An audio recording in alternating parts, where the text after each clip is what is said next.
let's pick up on what we're doing here. We're on what's called the first degree of wisdom, the primary school. It's not sufficient, but it's needed, of Epicureanism with the course of Wisdom of Hypatia. And we've learned some principles and some practices. What's the first practice we learned? We learned the practice of prioritizing pleasure and how to do that. And then we learned the practice of savoring, and we learned the telic and the paratelic sense of ataraxia. And now we have been moving into the discerning and disciplining of imagination. So whenever moments of imagination occur to us, especially those that terrorize us and that can lead us into despair, we have what's called the fourfold cure, and we've gone through the fourfold cure on how to address that. And where that ended on Wednesday was that we need a practice by which we can encourage each other. And of course, I'm separating that to the sense of it's enacted, it's embodied, we're training courage in each other, and we're also inspiring each other. So the full gamut, both the more ancient sense and then all the modern meanings that attaches to this word. And at the core of this, and the thing that was most valued by the Epicureans was friendship. Now, I think friendship is an important word, but we have tended to lose the sense of friendship as a virtue. And so I'm going to bring back a slightly archaic word that isn't used as much to try and emphasize. I don't mean friendship in just the sense we mean today. I'm not saying you treat your friends lightly. I'm not saying that. I am not saying that. What I'm saying is we need a deeper sense of what the Epicureans were talking about when they talk about friendship. So the word that's very helpful here, I think, is fellowship. This is a word for use. So in fellowship, there is friendship, but there is a friendship in the sense of, a community, and a community that is centered upon something that transcends the individuals that make it. So, Christians often use this word for that there should be fellowship in a congregation. And I think that's a little bit closer to the Epicurean meaning of friendship. All right, so we want to learn how to cultivate a fellowship of encouragement. Now, this takes us into some very important work. And today we're going to be, this is why I need to have another Dharma Day on Monday. Today we're going to be talking sort of more about the theory, so we get a proper framing of it. I'm doing it right now. And then Monday is going to be, the actual specific exercises and practices. So the person whose work I'm making use of here is the really important and recent work. Let's hold this up for you. So this is a book by Rand Lahav called The Handbook of Philosophical Companionships, Principles, Procedures, and Exercises. That's the sort of main book for the practice. It has some of the theory in here. Here's the book that has a bit more of the theory behind it. It's called Philosophical Contemplation, Theory and Techniques for the Contemplator, and that's Rand Lahav. Again, and then the most important book, not the most important, sorry, the most comprehensive. I used the wrong word, I apologize. The most comprehensive book in terms of its sort of the philosophical foundation is Stepping Out of Plato's Cave, Philosophical Counseling, Philosophical Practice, and Self-Transformation by Rand Lahav. Okay. So obviously, and I'm not expecting all of you guys to read all of these books. I'm making it available to you so you can use it as needed, right? But my job is to learn this material, test it out, put it into conversation with the best sort of cognitive science that I have learned, and then transmit to you, hopefully as helpfully as I can. All right, so what Lahav has this model of what he calls philosophical contemplative companionship.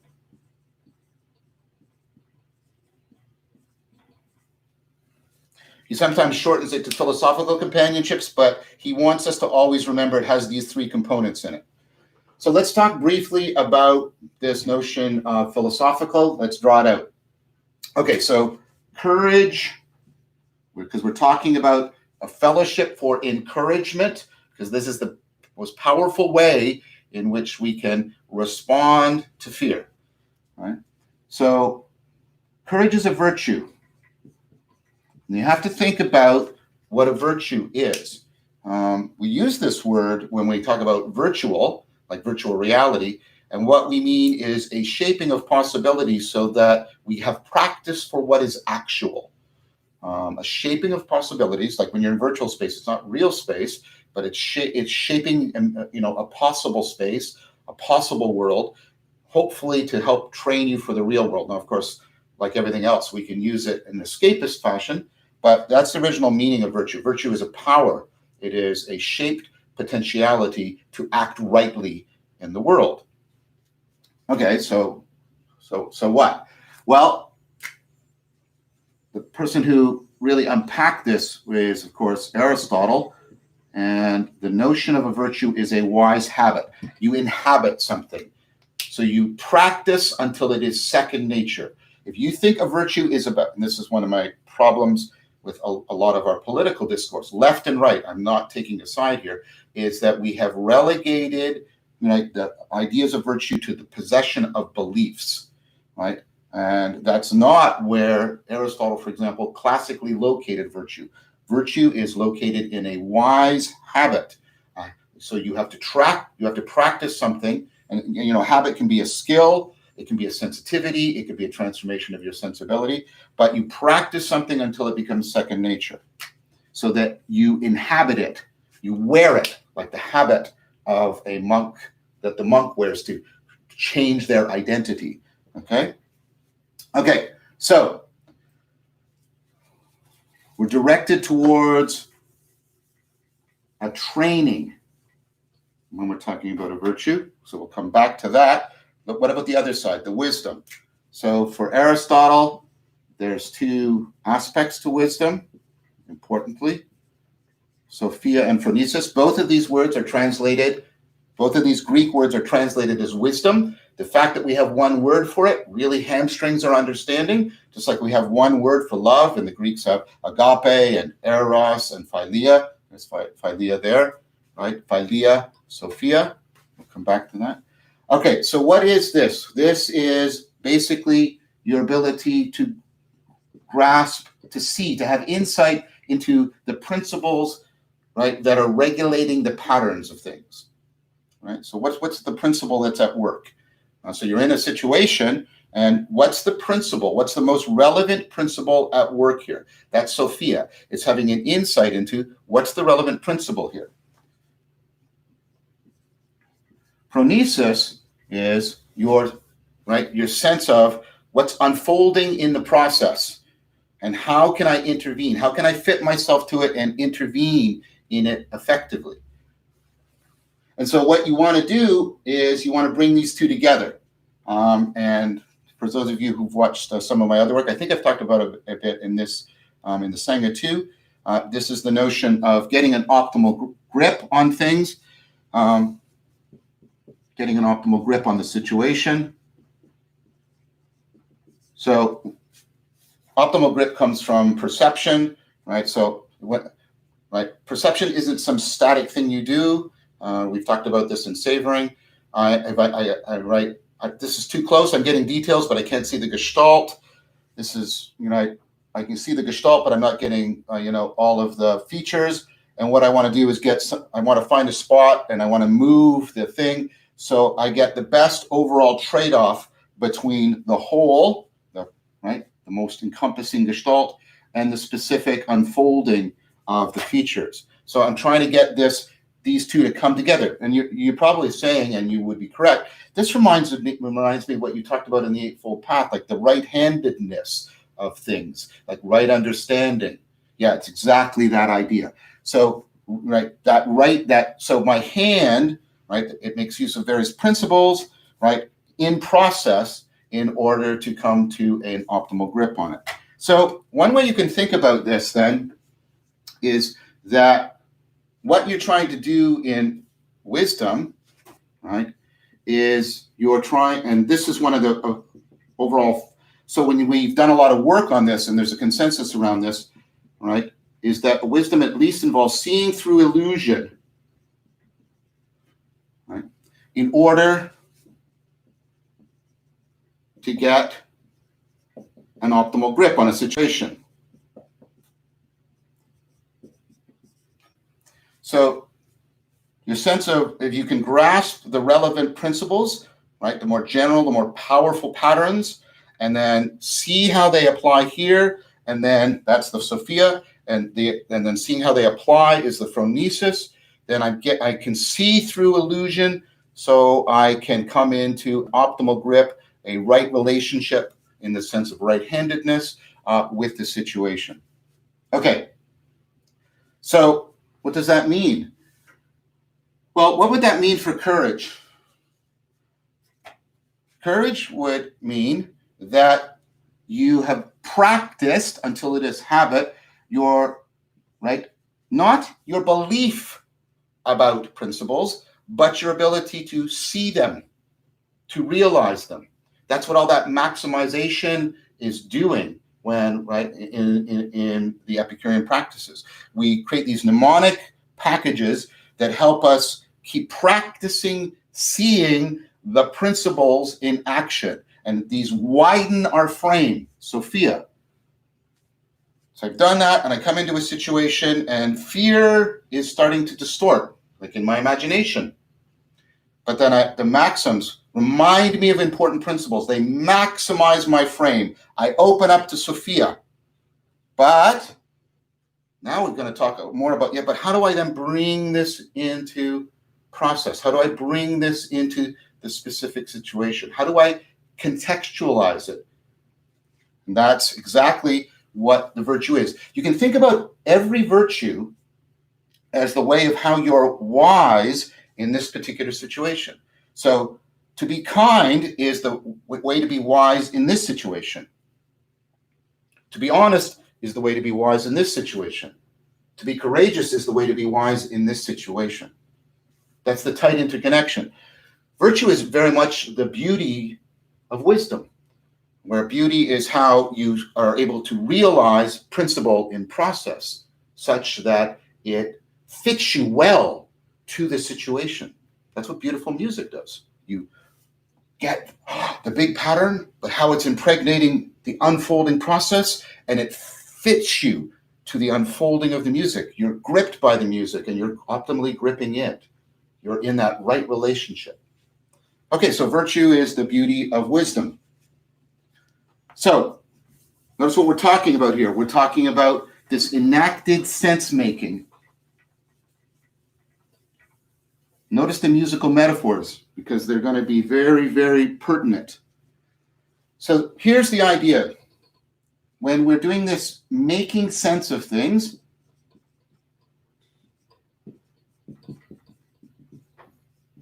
take seriously this, and take seriously the metaphor here.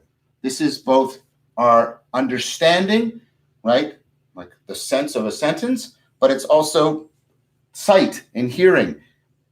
It's that connectedness to the world, making sense of things,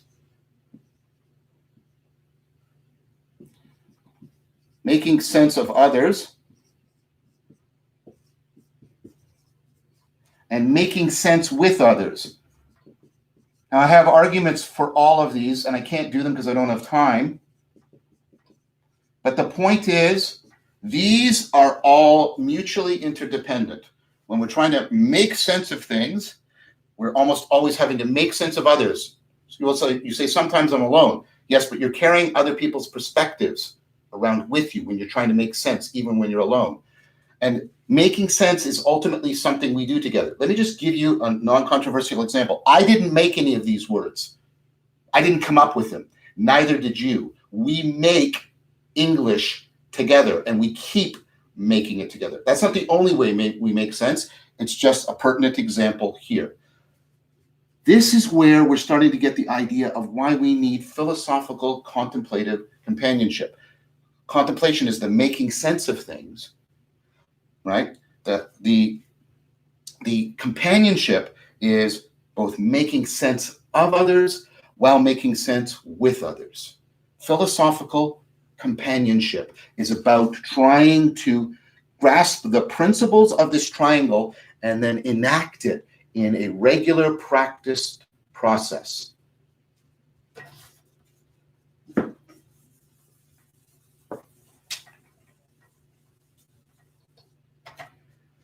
Okay. So let's unpack this term, philosophical contemplative companionship. I already mentioned, right, philia, sophia, that's in the word philosophy. So I'm not talking here about academic philosophy. Academic philosophy is not, right, something you should despise. I'm always suspicious of people who do so. But that's what we're talking about here. We're talking about this. This is the fellowship love of wisdom. Now, this word is often used to mean actually both Sophia and phronesis together. Okay? So it's the fellowship love of wisdom. And of course, as I tried to show you, wisdom and virtue are inherently bound up together. Virtue is the beauty of wisdom. It's what makes us love wisdom. Okay, so look, what about this word companionship? Well, it comes from two Latin words, companus. This means with, and this means bread. And you're going, what? Yeah, this means sharing bread with people, having a meal with people. So the basic idea here is communing together. Think about when you eat with other, and so how much we want to eat with other human beings, and how much rituals involve eating with other human beings, sharing bread together. Now, what's going on there? Because the point here is this is not just about communication. This is about communing. So one of the things we have to get right from the beginning about philosophical contemplative companionships, right, is that this is not just about communication. This is about communing. It's about communion, not just communication. It's about feeding each other, not just giving each other feedback. And there's a big difference between those. There's a very big difference between them. So when we eat together, right, notice what we're doing, and we're sort of enacting as we're literally mattering. We're taking in matter that makes us, and we're doing it with the people that matter to us. And we're trying to get all of that in sync, resonating together. We're eating a meal together, and notice we use consumption like we have to digest an idea. Okay.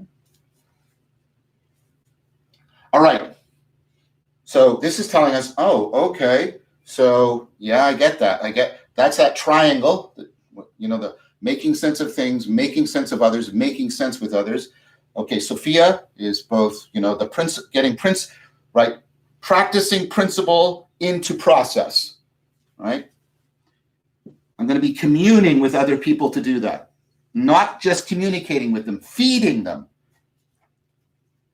and being fed by them. Not just giving feedback.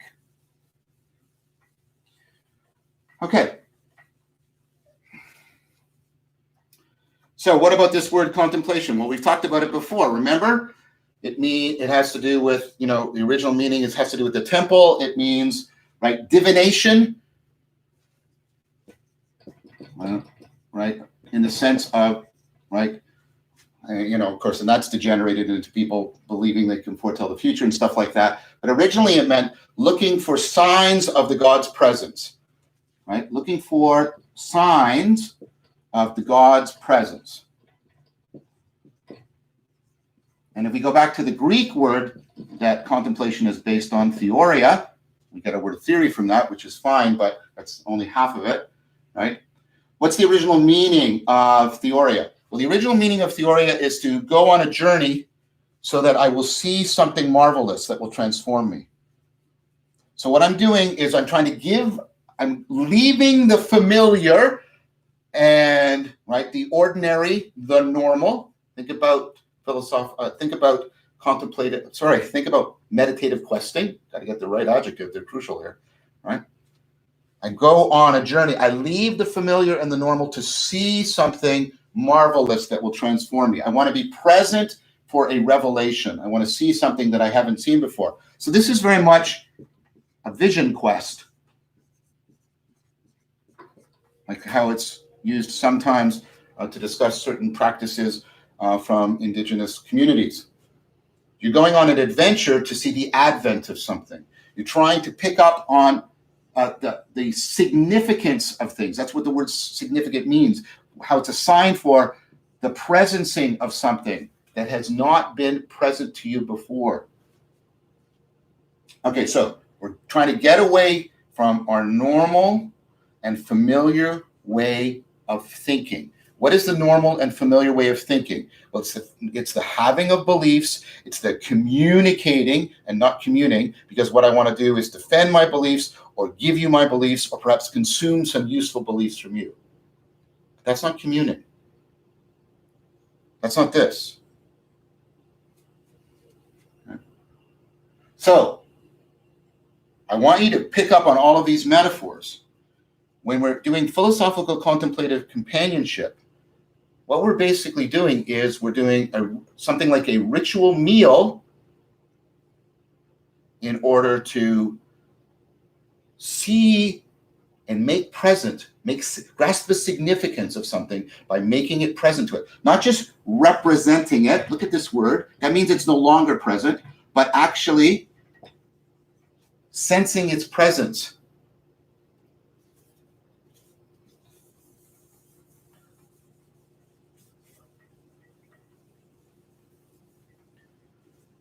Okay, so what's the meal in philosophical companionship? What's the meal we're sharing? Well, the meal is actually a short philosophical text. Now, it's philosophical, and I'll give you, on Monday, I'll give you the website link that Lahav is. These are texts for philosophy in the sense of philia sophia, not academic, technical philosophy, but these are philosophical texts that are designed to be nourishing. And what we can do is we're trying to partake in them together. We're trying to participate in them together. We're trying to take part in them together. Okay, that's what we're doing at the meal. So again, think about ritual meals, family meals, Christmas time, Thanksgiving, and what you're gathering people together. Why? You want to be present with them. You want to nourish each other. You want to get into right relationship with each other. So really try and make use of that metaphor. Okay, so what are we doing? How are we speaking? Well, we'll get into the specific how on Monday, but again, what's the theoretical framework? We're cooperatively together. We are trying to give voice to the text. We're trying to make that person, that author, present to us, like seeing the gods. We're trying to invoke them and partake in their presence. The idea being that when we can come before, when we can share in the presence of that person together, right, we will, and that's the amazing thing about text, it can actually do that for us, we will be enriched in the sense of being encouraged. So we want to give voice to that. And here's where you're probably thinking, but I'm going to say one thing and Bob's going to say another and Susan's going to say another. And that's exactly right. But the metaphor that the Have uses is we're forming a chorus. We're singing. We're trying to sing, I'm using that metaphorically, the significance of the text. So the point here is not to agree or disagree with the text. The point is to bear witness to it, to try and give voice to it, to try and make present the spirit of Augustine or the spirit of Marcus Aurelius. It's like seeing the gods. You're trying to pick up on the significance of a shared presence rather than convince others of your particular belief or opinion. You're trying to get away from familiar opinion that we all have that, and there's nothing wrong with it. We need it in a social context, but we have that very familiar, normal way of communicating with each other. We're trying to leave that behind in theoria and come into communing with each other. Okay, so what does that mean? Well, we're trying to do these three things. Let's bring that triangle back. We're trying to, in a coordinated and cooperative fashion, make sense of the text, not agree or disagree or offer your opinions. The point is, what is it saying to us? And not because I want to consume the content. What I want to do is like at a family meal. We're trying to invite and invoke Augustine or Plato or Socrates or Epicurus to dinner, to be here with us. And of course, that means we're also making sense of others, because I have to appreciate. Think of music appreciation. We're in a chorus together. I have to appreciate. I have to understand and value what you're saying. I don't have to agree with it, but that is not relevant in this context, because we are making sense together. We are sensing together the meaning of the text, and we are sensing the presence of the voice of the text.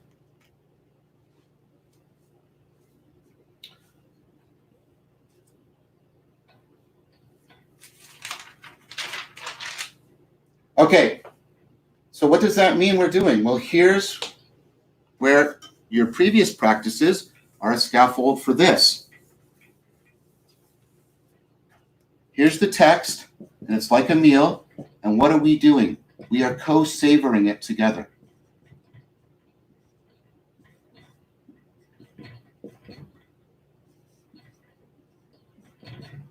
We are trying to open it up, like when you're walking and you're trying to open up, and we're trying to realize as many patterns in it as we can, not because we're trying to finish it or come to a final belief. We're trying to listen to the musicality of its intelligibility. We're trying to pick up and listen together and sing together that musicality. We're co-savoring. That's why you've been practicing savoring.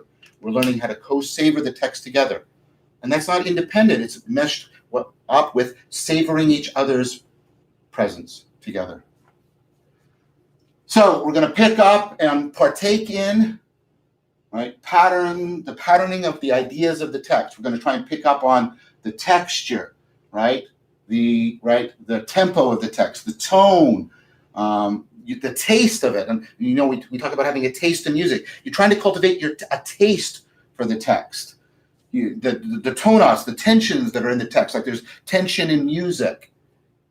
You're doing all of this because you're trying to sense the significance. See, understanding is different from belief. See, significance. Understanding is about grasping the significance. And you should do that, learn how to do that very, very deeply before we move to any kind of critical response to the text. So we're giving voice to the text. We're bearing witness to the presence.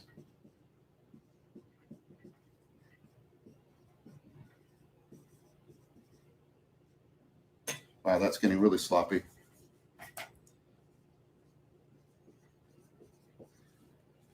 And so what we're getting to finally is this. And that's where I'll end for today. I know it's a bit of a cliffhanger. I apologize, but there's limitations of time that I really have to respect here.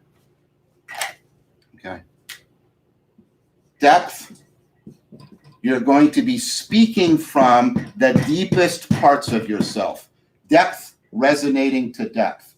You are trying to move to a place. You're traveling far from your normal, everyday, belief-making, opinion-giving self, and you're trying to go into what is emerging from you in the depths. That's almost like an insight, or an emotional response, something that's on the edge of your understanding, not something that I get it, yes, no, but more like something, what is emerging from you. So what you're trying to do, right, is you're speaking from the depth, from what is emerging, and what that is doing is you're being called by the depth of others, called to the depths of others, and called by and called to the depth of the text. Right? What's the emerging significance here? The emerging sensing of the emerging significance. It's a very different way of speaking with others. It's a very different way. And if we carry our everyday, listen to the word I'm going to use, habits into this practice of how we talk with each other, how we merely communicate, state opinions, consume beliefs, give feedback, we will not get any of this. We will not be engaging in the practice of philosophical, contemplative companionship. We will not be generating a fellowship of encouragement. We need all those other forms of communication, and we need scientific discourse, and we need political dispute, etc. I'm not denying that, but we also need this. When you need to learn how to swim, right? You have to stop trying to walk, because if you keep trying to walk in the water, you won't swim. Should walking be thrown away? No, you need it, but you have to stop walking in order to swim, in order to learn how to swim. Okay, so that's a lot, and I hope it wasn't too overwhelming. And we're going to have a short sit now. Jason's going to slightly adjust the camera, and then we'll have a short sit, and then we will go into a short Q&A. As I keep reminding you, Monday, Wednesdays, and Fridays are longer. There's a lot more to go. So this was the theory, very abstract. And many of you are saying this is also abstract. I sort of get it, but I don't know how to do it. I get that too. Monday is following up on the how do we put all of that into practice? How do we bring the principles into practice? How do we bring the Sophia of today into the phronesis so that we can actually start practicing it together, virtually, hopefully on a regular place on the Discord server. Let's begin. Let's get going.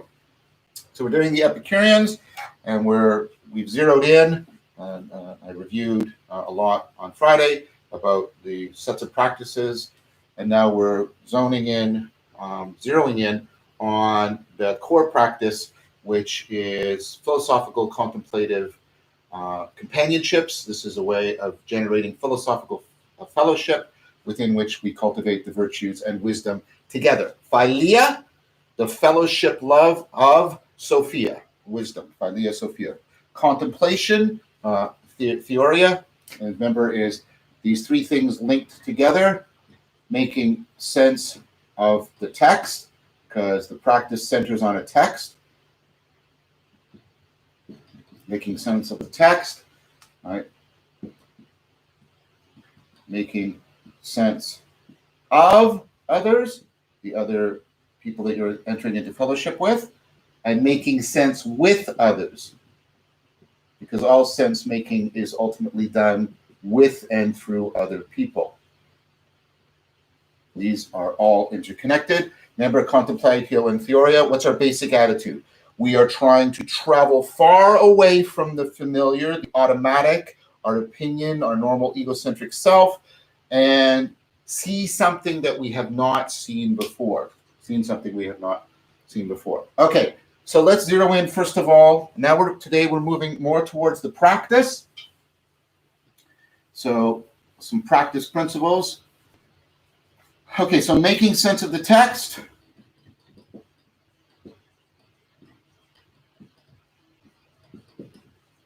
So what's the couple of the main principles here?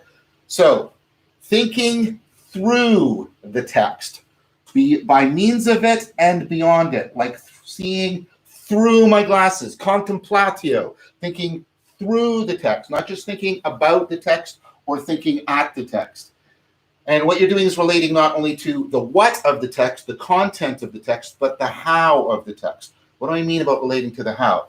What you're primarily doing here when you're making sense of the text is you are trying to adopt the perspective of the text, or more personally, the perspective of the author of the text. So let's say it's Plato. You're trying to adopt Plato's perspective.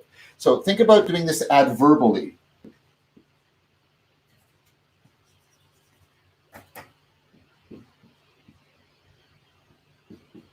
What I'm trying to do is to see, let's say the text is from Plato. I'm trying to see through the text so I can see myself, other people, the others in the group, and the world, the situation I'm in. I want to see it platonically, adverbially. I'm not so much what I want to. It's serious play. I want to play as if, as I'm reading the text, listening to the text, that's actually me thinking those words, as if I'm Plato thinking those words for the first time. And what do I see? And this is somewhat like Lexio, right? How do I see myself and others and the world through this text? So what I'm very much trying to do, right, is I'm trying to engage in envisioning. I want to see things through the text the way the author of the text saw them as they were thinking those thoughts. That's the goal here, which is very different from our normal goal, right? Our normal goal is to get to understand as quickly as possible, get it just so that we can agree or disagree, evaluate, judge. We're putting aside evaluating, judging, stating our opinion, and we are opening up the contemplatio, opening up and deepening that process of really enacted understanding of the text. So that's the main thing we're trying to do here. When we are trying to speak in reference to the text, what we're trying to do is invoke. We're trying to give voice to the text. Speak from the emerging presence of the author of the text. So as you start to see the text platonically, you start to get a sense, right, of what it would be like to be Plato. Speak from that. Give voice to that.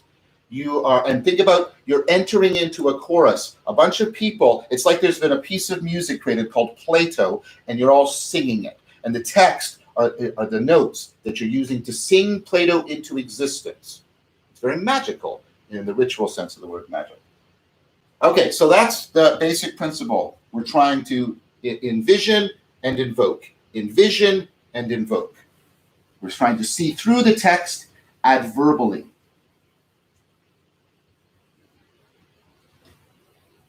Now you might be asking, where are we going to get the text and how big should it be? Hang off on those practical questions. I'll answer those, but let's get the principles first.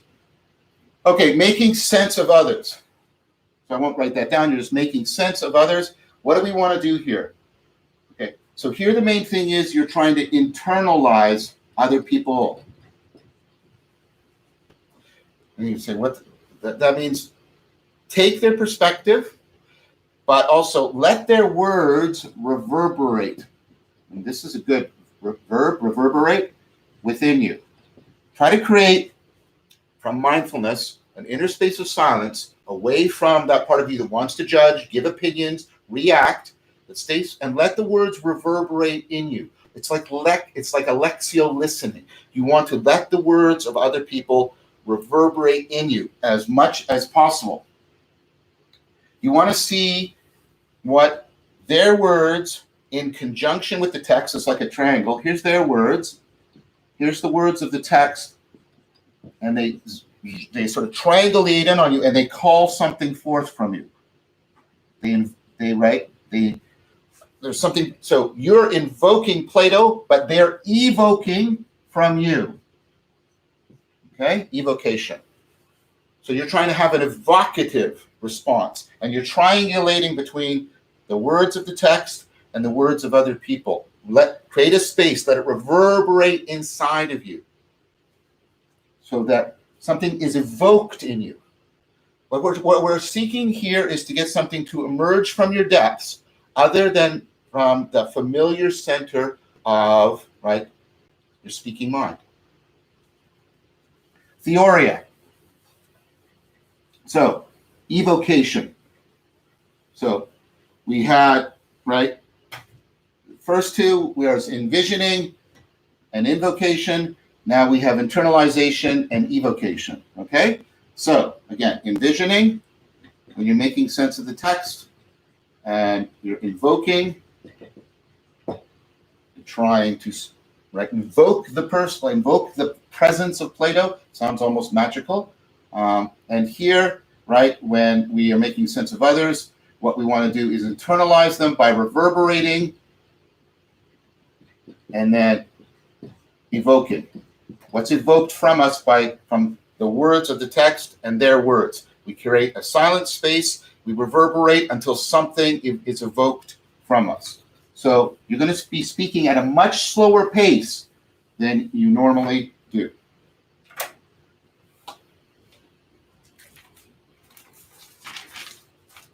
Okay, making sense with others. Making sense with others. Okay, so what you want to think about here is the idea of coupled emergence. You're trying to couple with the text and with others, but especially with the others, so that what's emerging from them and what's emerging from you and what's emerging from the text are all coordinated, coupled together. So here what we're trying to do is the metaphor that's being used consistently by Le Havre, and a reminder that we're making use of this book as well as a bunch of other books by Le Havre, right, is resonate. Resonate. All these musical metaphors, of course. And here what you're trying to do is when you are speaking and you're making sense with others, this is incorporating. This literally means, right, we now think of it as corporations, but it originally goes back to the body of Christ. This is sharing one body. We are trying to co-embody together. So you speak and you're trying to incorporate what other people have said and what the text has said. So this is the opposite of what we normally want to do. Normally we want to distinguish ourselves. Look at me!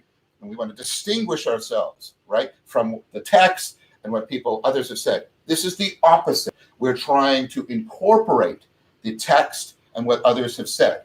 And so another metaphor that's used by Le Havre and many other people is jazz, right? You're trying to pick up on what other people have said, incorporate it into what you say, add on to it, vary it, like in jazz, where somebody plays something, I pick up on it, and then I play with it and vary it, and then pass it on to somebody else who picks up on it, plays with it, and passes it on. So the main metaphor you're doing here is we're trying, as I mentioned last time, we're trying to create a chorus of voices. All of us, each one of us, is trying to give voice to Plato or to Spinoza or to Kierkegaard, and we're creating a chorus of voices together. All right. Now, what does that mean? What are some things we shouldn't do? Well, here's what we shouldn't do. Don't agree or disagree with the text. If you start agreeing, saying I agree or disagree, you're not doing this practice. Okay? Don't evaluate it. This is good. This is bad. Okay? 3 things to avoid. You want to avoid automaticity. What does automaticity mean? Just automatic, I'm saying it, quickly acting out of habit, acting out of what is familiar, speaking out of our normal opinions. So we want to avoid automaticity. We want to avoid autobiography. Avoid autobiography. Don't give your anecdotes. Don't relate this to your personal story. Avoid autobiography. And then finally, avoid authority. Don't speak as an authority on anything. Because the author who is present is not you, not the other person. It's the author of the text who is being presented and presented. Okay.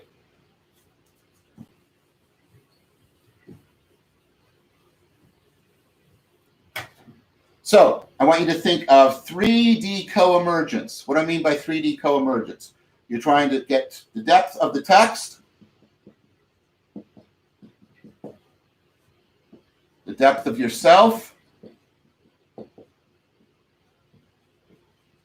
and the depth of others. You're trying to get these to all mutually afford each other. 3D co-emergence.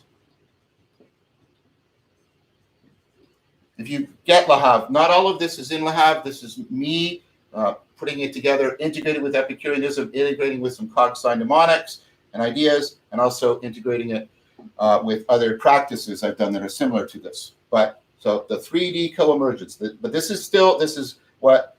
is going to the core of what I would argue Lahav is trying to get us to see. He uses these words. He doesn't quite schematize it this way, but I think this is very, very consonant with his text. Depth of the text, depth of yourself, depth of others.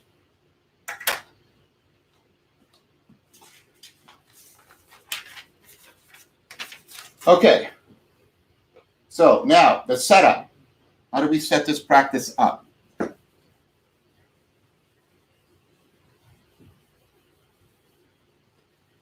So you have a 4x4.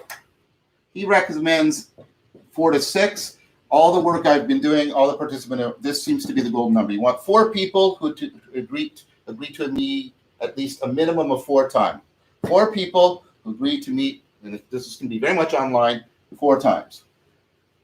What you're going to do is you're going to rotate the facilitator. Each time it's a different facilitator. Okay. What does the facilitator do?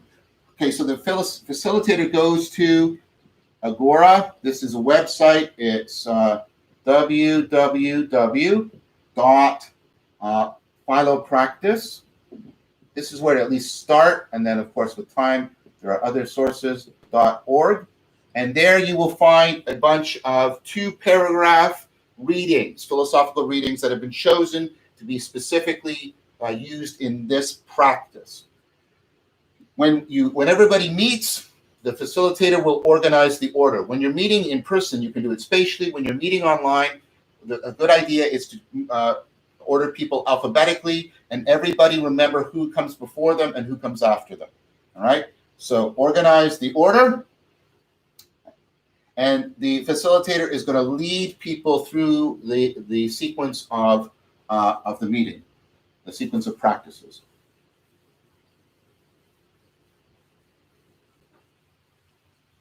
Okay, so the first thing the facilitator does is when people meet, of course, people are welcomed, they're greeted, but the facilitator basically tries to reduce or prevent socializing. Do not start by socializing. Socialization comes after.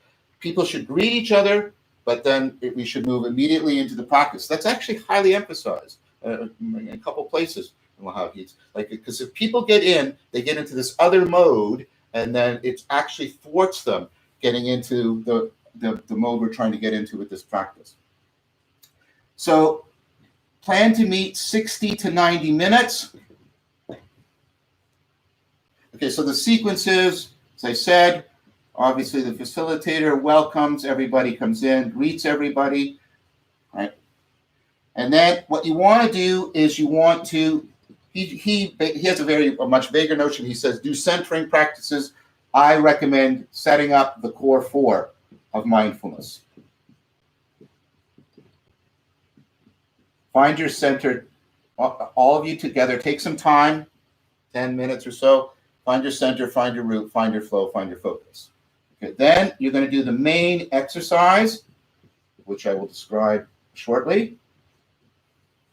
And then everybody does, that's a 4. Everybody does a takeaway. What did they get from this? And then, if people want, you can go into socializing. Okay, so that's the basic sequence.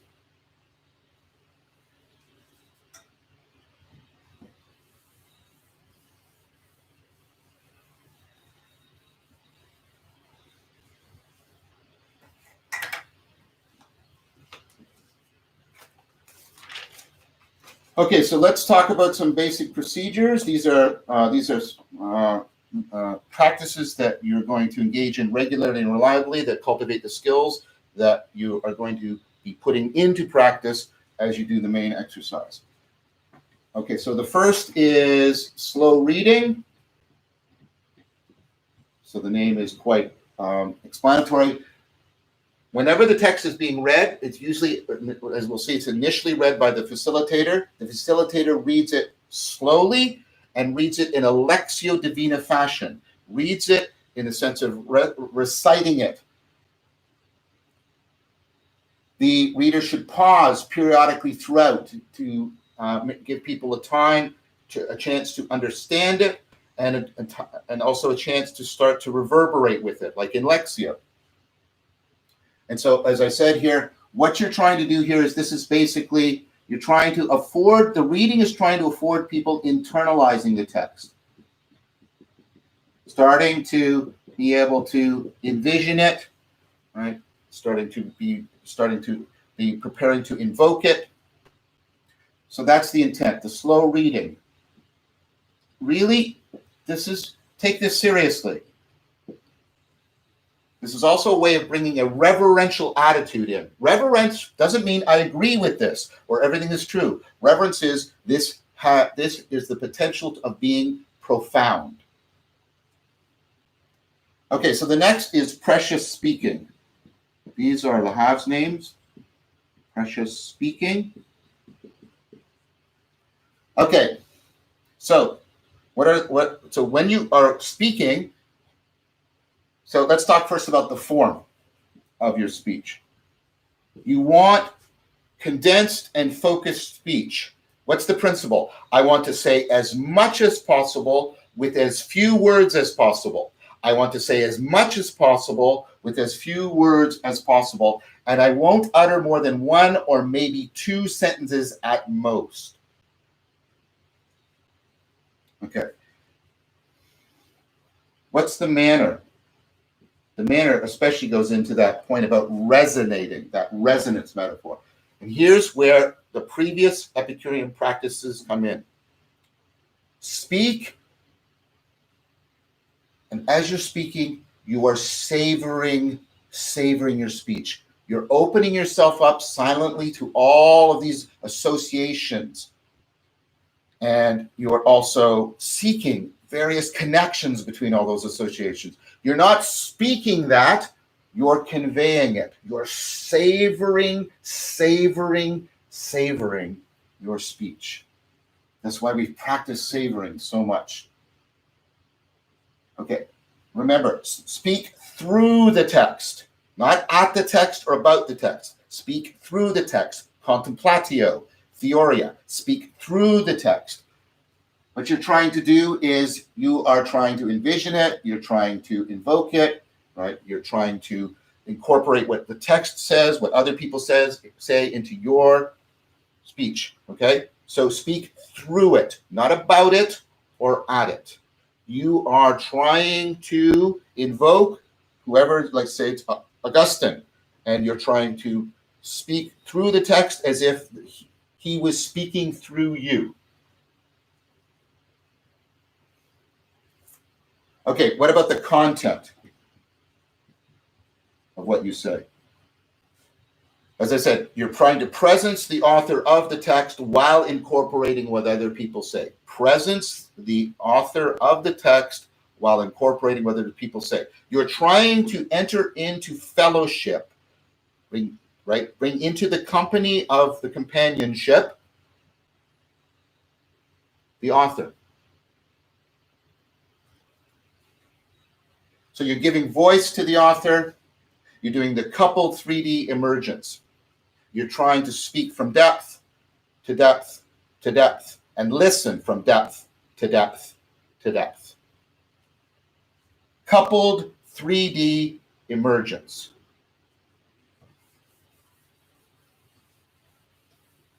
That's slow reading and precious speaking.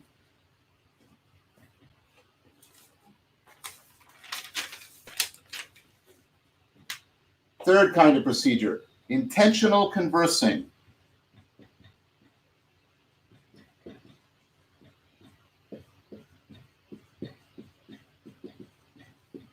Okay. So when you're listening, as I said, listen from the depths. Try to create a space of silence within, letting things reverberate. Savor what other people are saying. Savor the text. Savor what other people are saying. Savor it. Savor the text. This is why we practice savoring so much. I like Russen's title of his book. You are bearing witness to epiphany. You are bearing, when you're listening to others, you're bearing witness to epiphany, like you are at a birth of a child. You're bearing witness to it. Remember that's the original meaning of conceive. Your concepts. But now we're trying to give birth. We're bearing witness. We're giving birth to Plato or Spinoza or Augustine, and we're also giving birth to ourselves in coordination with that. So as I said, when you're speaking, you speak from the depths. What it basically is here is extended precious speaking. So you do the listening I just mentioned.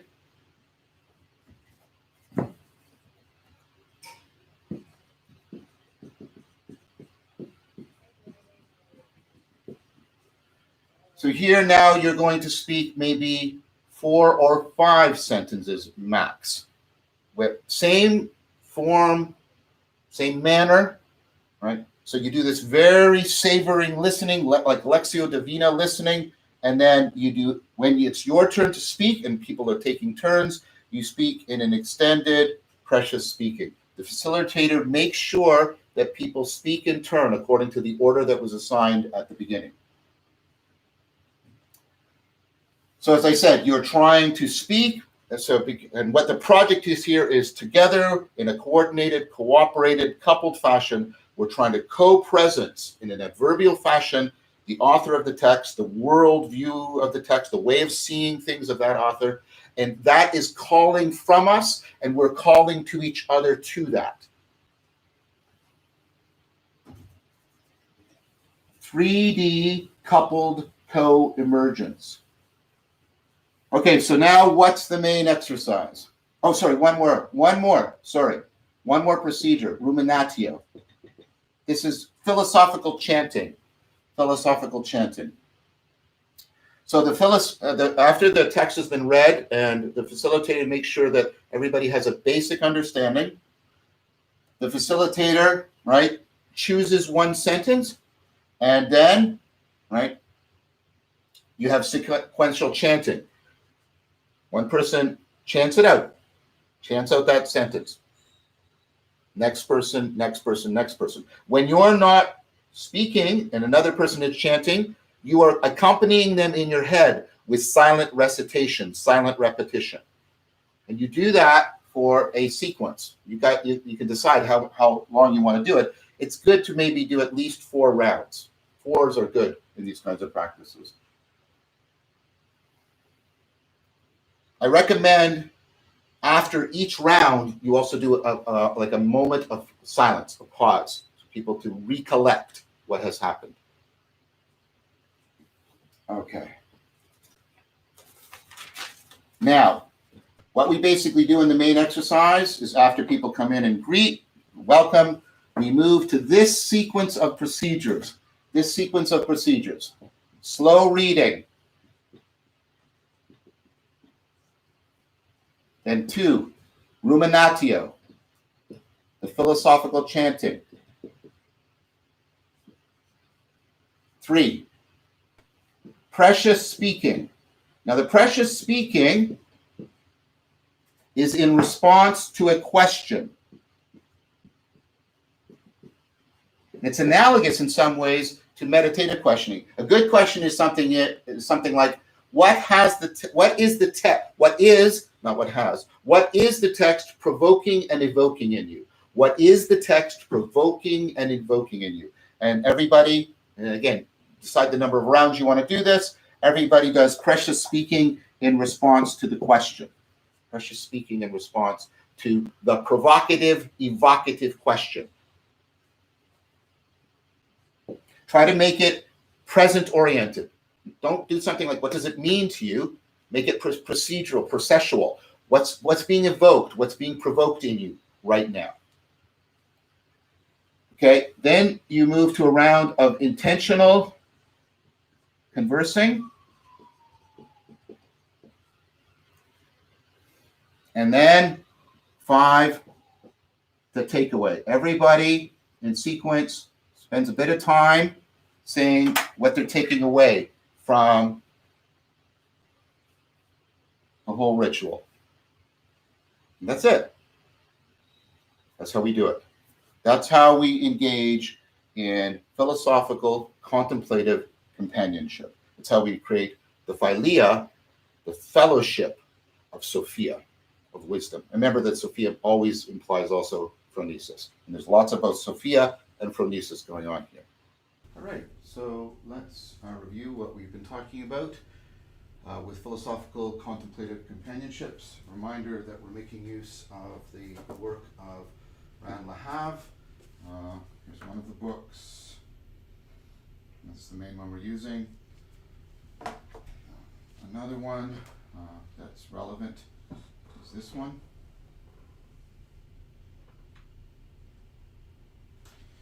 And then behind it is this more comprehensive work. I'm not expecting you guys to read this. It's just there as a resource. My job is to help translate it to you.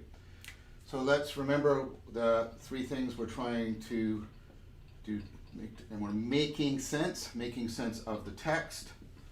I'm going to use MS for making sense of ourself, and making sense of others. And these 3 are mutually interpenetrating, interdefining, and interaffording.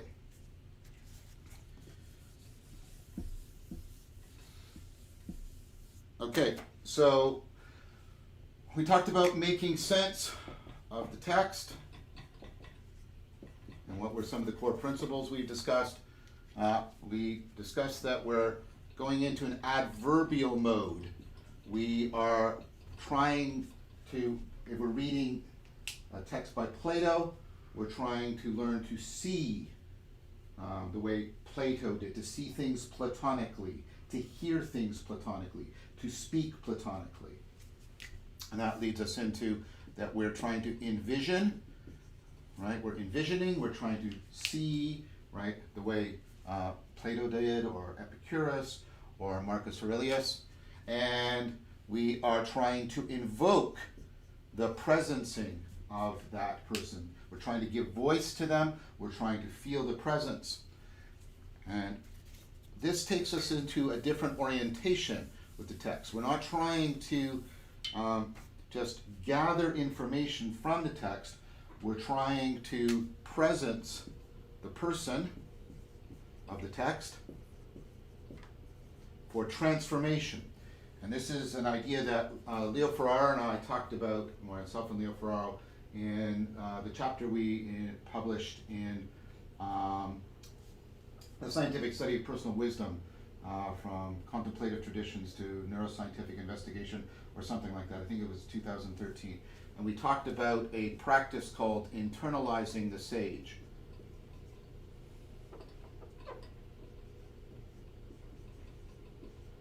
So we have this term, right, of a role model, and it comes up in things like coaching, right? What's a role model? So, I mean, one of the things you learn as a parent is kids pay way more attention to what you do because they're imitating you than what you say, because they're not largely trying to store propositions from you. They're trying to transform themselves into persons. Role modeling is about the process of an imitatio, a mimetic activity, so that we come to be like the person. And this goes to internalizing the sage. This notion of internalization comes from the developmental psychologist Vygotsky, one of the greats, second only to Piaget. And Vygotsky talks about a process. So let's remember the metaphor that we're using here.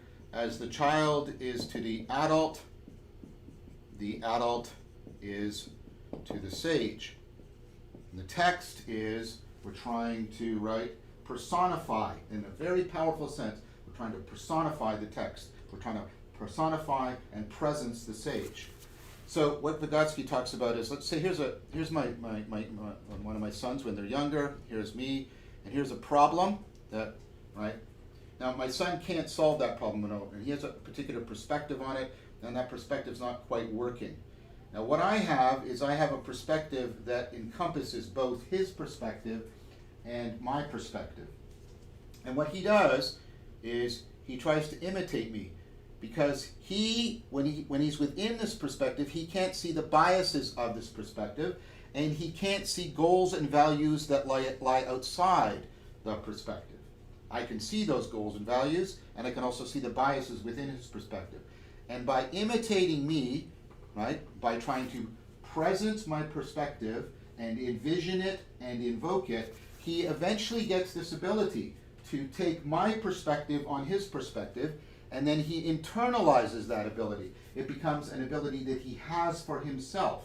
He can step back and look at a perspective. He can reflect upon it. This is how we get what's called metacognition. This is our awareness of our own thinking and reasoning. Meta, above and beyond, like metaphysics. Metacognition. But as the child is to the adult is to the sage. We want to presence the perspective of the sage so that we can self-transcend, transform, we can self-transcend by internalizing the perspective of the sage. That will help us to see the biases of our everyday perspective, and it will help us to envision and taste values and goals that are not available to us from within our perspective. This is primarily how we aspire.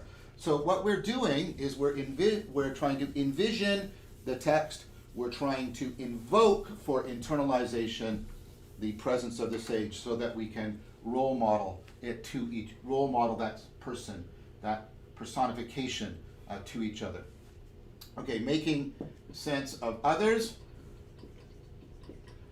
So we talked about creating a space within ourselves, a silent, sensitive space, and we're letting what other people say reverberate in us, very much like what we do with Lectio Divina and a text. And we are also trying to internalize the perspective of others. So the sage is an important voice, maybe right, the central voice, but all the other voices are important too. We are forming a chorus of voices, and each person is like a mirror of all the other voices. We're internalizing them and trying to self-transform in that fashion. Okay, making sense of others. Sorry, making sense of self. Sorry, I've already did this. Making sense of the text, making sense of others, making sense with others. Sorry. Okay, so what we're doing here, sorry, I think I did the wrong thing at the beginning. I put up three things, and I meant making sense of the text, making sense of others, and making sense with others. I apologize for that mistake. I put making sense of self here. That's enmeshed in all three of these. So please note that. That's a mistake. I apologize. The triad should have been making sense of text, right? Making sense of others, and then making sense with others. I apologize for that mistake. Okay, what was in my mind was I wanted to convey the self-transformation, the self-transcendence. So that was uppermost in my mind. That's why I made that mistake. Okay, making sense with others. What we're trying to do here is we're trying to resonate, right? So when we're speaking, we're trying to resonate, and when we're listening, we're trying to resonate with others. And we're trying to incorporate what others say. Whenever we speak, we don't speak as if we're a monolithic, isolated voice. I pick up on what other people have said and what the text has said, and I incorporate it in like a jazz musician, and I try to resonate with what other people are saying. So what does that mean when we're making sense with others? I'm not going to engage in agreeing or disagreeing with the text. I'm not going to evaluate the text. I'm going to avoid speaking automatically. I'm going to avoid speaking from autobiography, and I'm going to avoid speaking from authority. I'm trying to break monologue so that I can make real dialogue possible. Not pretended dialogue within the safe security of my egocentric monologue, but genuine dialogue, which is vulnerable and open to other people. So I'm not trying to primarily explain the text. I am trying to exemplify it.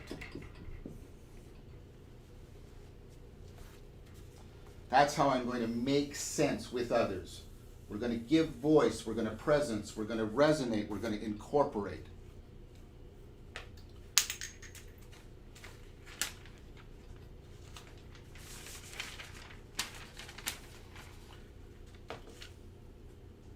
So I talked about 3D co-emergence. I want to get the depth of the text. I want to get the depth of the self. You can see that's where the confusion came into my mind. And I want to get the depth of others. Okay? These are all co-emerging together. 3D co-emergence.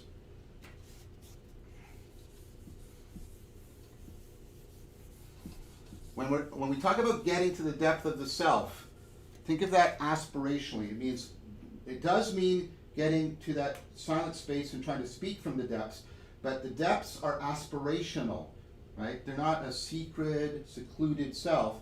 The depths of yourself are those parts that are now coming into emergence.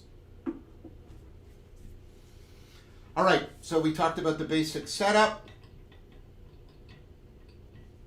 We talked about a 4x4, 4 people that commit to 4 meetings, about an hour to an hour and a half long. There's going to be a facilitator at each meeting, one of the 4 people, and then that's going to rotate with every meeting. And what the facilitator does is they organize the order of the people there. If you're doing it online, which would probably be a good idea, it's alphabetical order, and each person memorizes who comes before them and who comes after them. Take a few moments to do that. The facilitator is also going to guide people through the practice. Right? And the basic sequence is the facilitator welcomes people. Right? Then we set up the core 4. Everybody does the finding their center, finding the root, finding their flow, finding their focus. Right? Then we do the main exercise, which I call the ritual enactment. And then D, we do takeaway. Don't forget the takeaway. The takeaway is very important. That's an important pedagogical principle. Okay.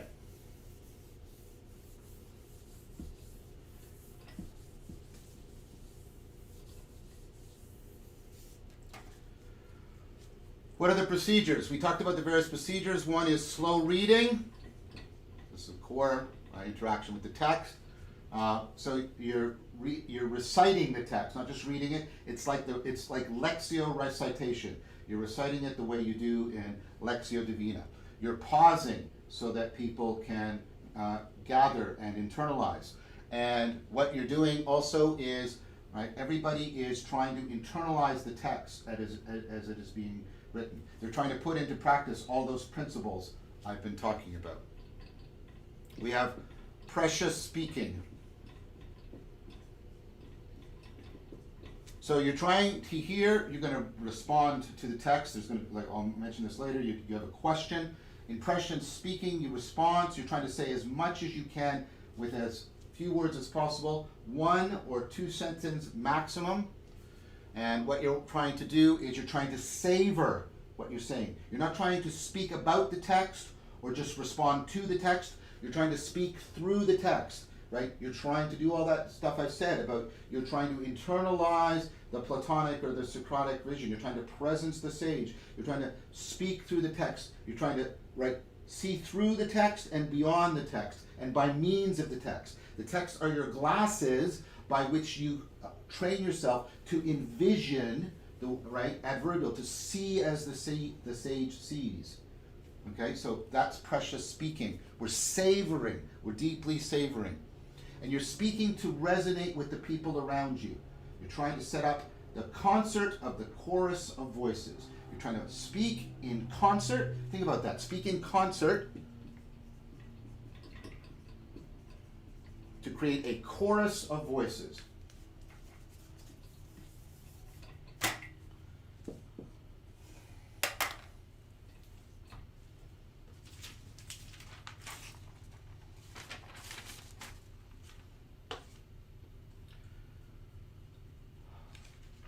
Finally, one more point for precious speaking. You're always speaking to presence. You're trying to do the 3D co-emergence. So that's the main thing you're trying to do is it's almost like magic. You're trying to speak into existence. You're trying to invoke, afford, evoke 3D co-emergence of depth. Okay, so now intentional conversing. So there's, of course, now it's between people, and what we're doing here is, remember, we're listening. When other people are speaking, we're listening from the depth. We're creating that inner, right, that inner silent space of receptivity so that the people's words can reverberate within us. And we're savoring what other people are saying. We're savoring it. That's why you're doing all this savoring practice. We're bearing witness to epiphany, to use Russin's beautiful phrase. We're bearing witness, like the witnessing of a birth of a child. You're trying to bear witness to people, like we're midwifing each other, to use the Socratic metaphor. We're trying to bear witness to the birthing of people and the birthing of the personification of the sage. We're bearing witness to conception and birth in a deep sense of that metaphor. When we speak, of course, what we're doing is we're doing extended precious speaking. Now, right, for precious speaking, we speak for about 1 or 2 sentences. In intentional conversing, we speak for about 1 or 2 minutes maximum, 1 or 2 minutes maximum. And what we're doing is, as we're speaking, right, we're speaking in the manner and the way we do precious speaking. We're just extending it now. It's more responsive. And of course, we're always trying to speak to resonate with others. We're speaking in concert for a chorus of voices. We're trying to speak, right, we're trying to speak into existence, 3D co-emergence.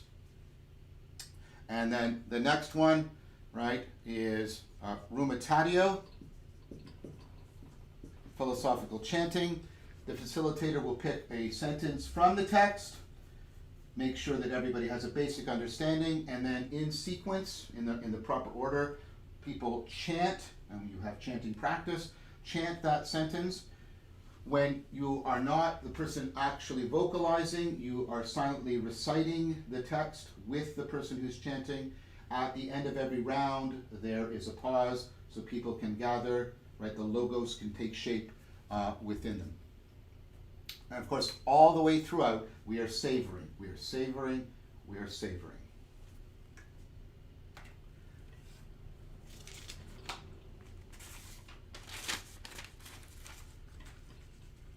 All right.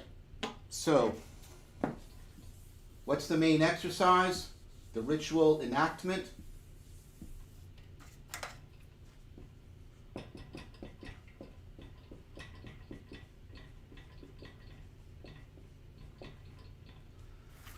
We start with slow reading. Then we move into rumitatio.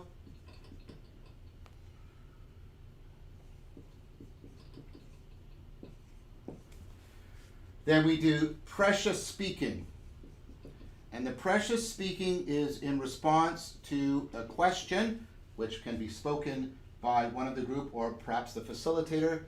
What is the text provoking or invoking within you and between us? What is the text provoking or evoking? And the precious speaking is a response to that question. And you do that for as many rounds as you wish to do. And then you move into intentional conversing. And then the fifth thing is the takeaway. The facilitator announces that the intentional conversing is over. Everybody can step into a more reflective, explanatory, autobiographical mode. Here's where you go into explanatory, autobiographical, reflective mode. And what are you taking away from this session? What are you taking away? How is this touching you personally? How are you going to transfer this into your life? How are you going to integrate this into your everyday consciousness, cognition, character, and communitas? Final thing, where would this sit within the overall ecology of practices? That's hard to say because we're still working through the Western tradition. What I would recommend perhaps right now is that if, for example, on the Discord server, you might want to alternate between Lectio Divina and philosophical contemplative companionship, because they really do, and this metaphor really sings now, they really do speak to each other in a powerful way. But I don't want to mandate, I don't have that authority or the relevant expertise. I think, but if you have people doing Lectio in one and also PCC separately, that's fine. But getting it would be optimal to my mind that if people were practicing both in some kind of tandem relationship, because they speak to each other, they correct and afford each other.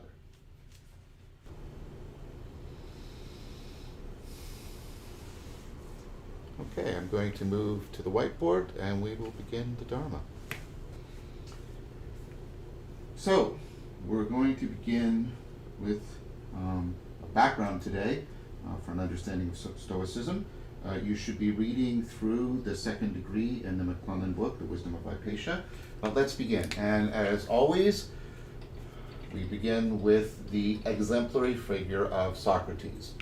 And we went through the channel through Epicurus. This time we're going through another one of his disciples. We, of course, will end with his greatest disciple, who is Plato. But here's another very important one, and this is Antisthenes. He was a follower of Socrates, and he wrote stuff, but he didn't put as much emphasis on theory and argumentation as Plato did. And so people asked him, well, what did you learn from Socrates? And he said something that is either extremely trivial or extremely profound, depending on your reaction to it. And what did he say? What he said is, I learned how to converse with myself. And of course, this is dialogos, dialogue. Right? Now, one of the things we may say is, big deal, I talk to myself all day long. And I take it, and most people who followed Antisthenes took it that he didn't mean that. He meant something that is a radical transformation of how we talk to ourselves all day long. But let's ask a question that isn't really asked here, at least directly, but is asked directly very much in modern cognitive science. It's something, and even in modern psychotherapy. Why do we talk to each other? Sorry, not to each other. Why do we talk to ourselves all day long? And you could see that I was leaping ahead a little bit in my thinking.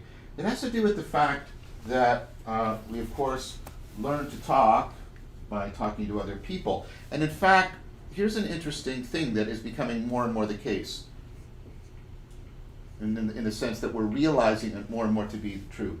The brain's relationship to itself, your brain's relationship to itself, is enmeshed, overlaps with, is often not distinguished from your brain's relationship to other brains. So one way of thinking about this is cognition, your thinking, and you're making sense of things, is not primarily monological. It's not a monologue. It is primarily dialogical. That in order to think, we think best when we think dialogically. And there's more and more evidence that we are actually better when we're doing that in actual dialogue. and we'll talk about this when we talk about the Neo-Platonic practice of dialectic, which is using this relationship of how we talk to each other and how we talk to ourselves in order to gauge in significant transformation. So let's remember this. Cognition is inherently dialogical, even though our culture pretends, and it is a very significant form of bullshitting pretense, that we are monological beings. That's how our thinking primarily operates and works. We carry around other people in our heads all day long. And some of you might have encountered that aspect a little bit more saliently in some of the practices we do with meditative inquiry and metta and things like that. The 5 factors of inquiring mindfulness, etc. Okay, so this idea that we're inherently dialogical, and of course Socrates models that. So Plato writes dialogues in which Socrates is in discussion, and we'll come back to this point. Socrates makes a continual argument, he makes it repeatedly, that his dialoguing with other people and his process of self-examination are they're not one and the same, but they're completely at one with each other. They're mutually interpenetrating, mutually affording of each other. All right, so let's pick this up. So the idea here is we're doing this all day long. Our thinking is inherently dialogical. Now, what that means, I want to say something here it's intended to be a little bit provocative. Untutored inner dialogue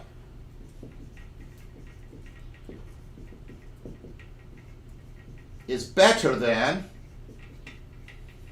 no dialogue at all.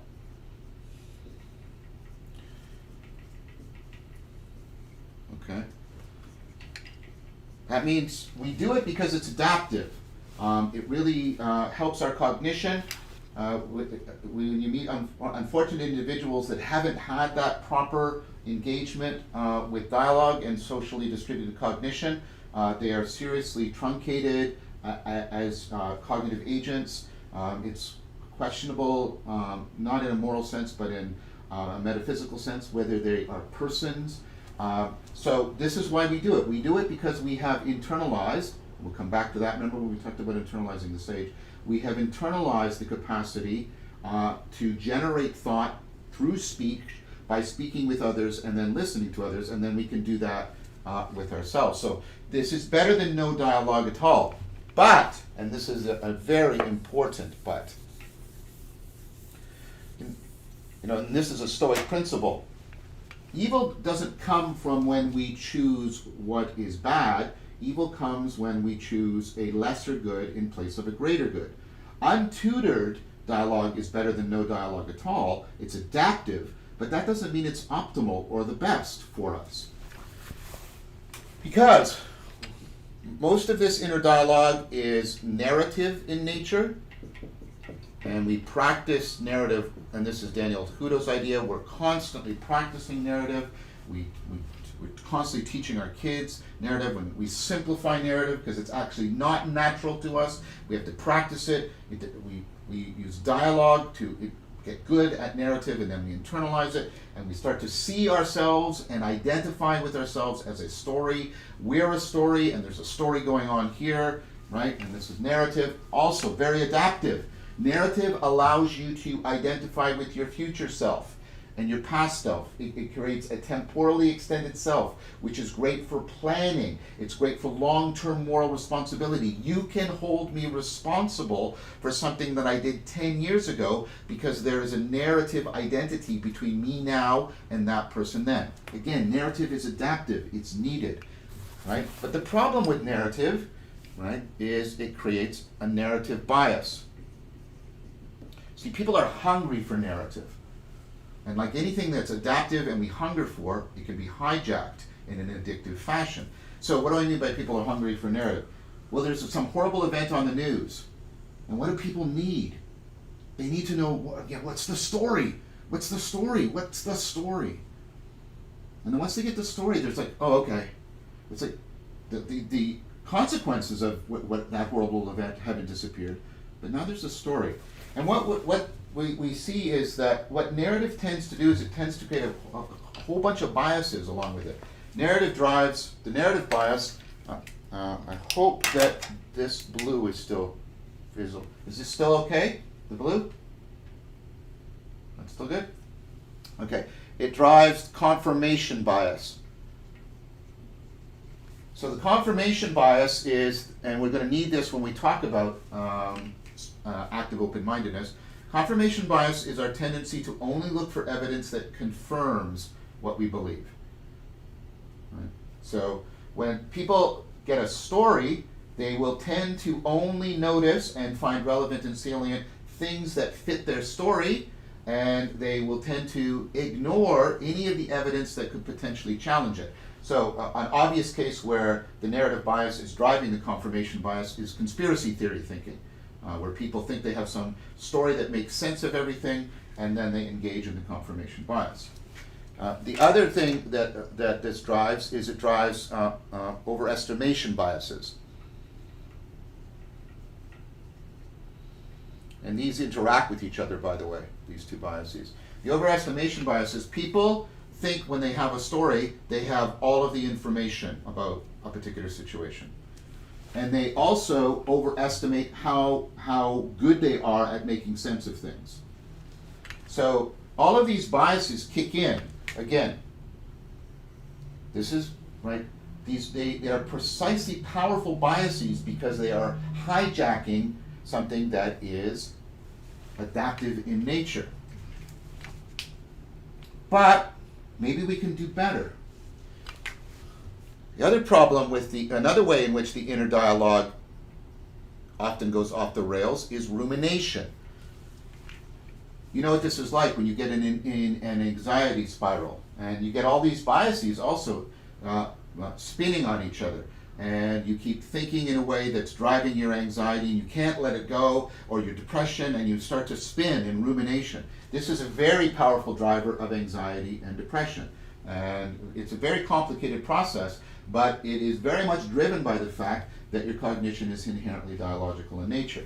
So untutored, it's adaptive. One more time, it's adaptive. That's why we do it. But it's so compelling and addictive also because it's so adaptive. And like anything that is adaptive, it can become maladaptive.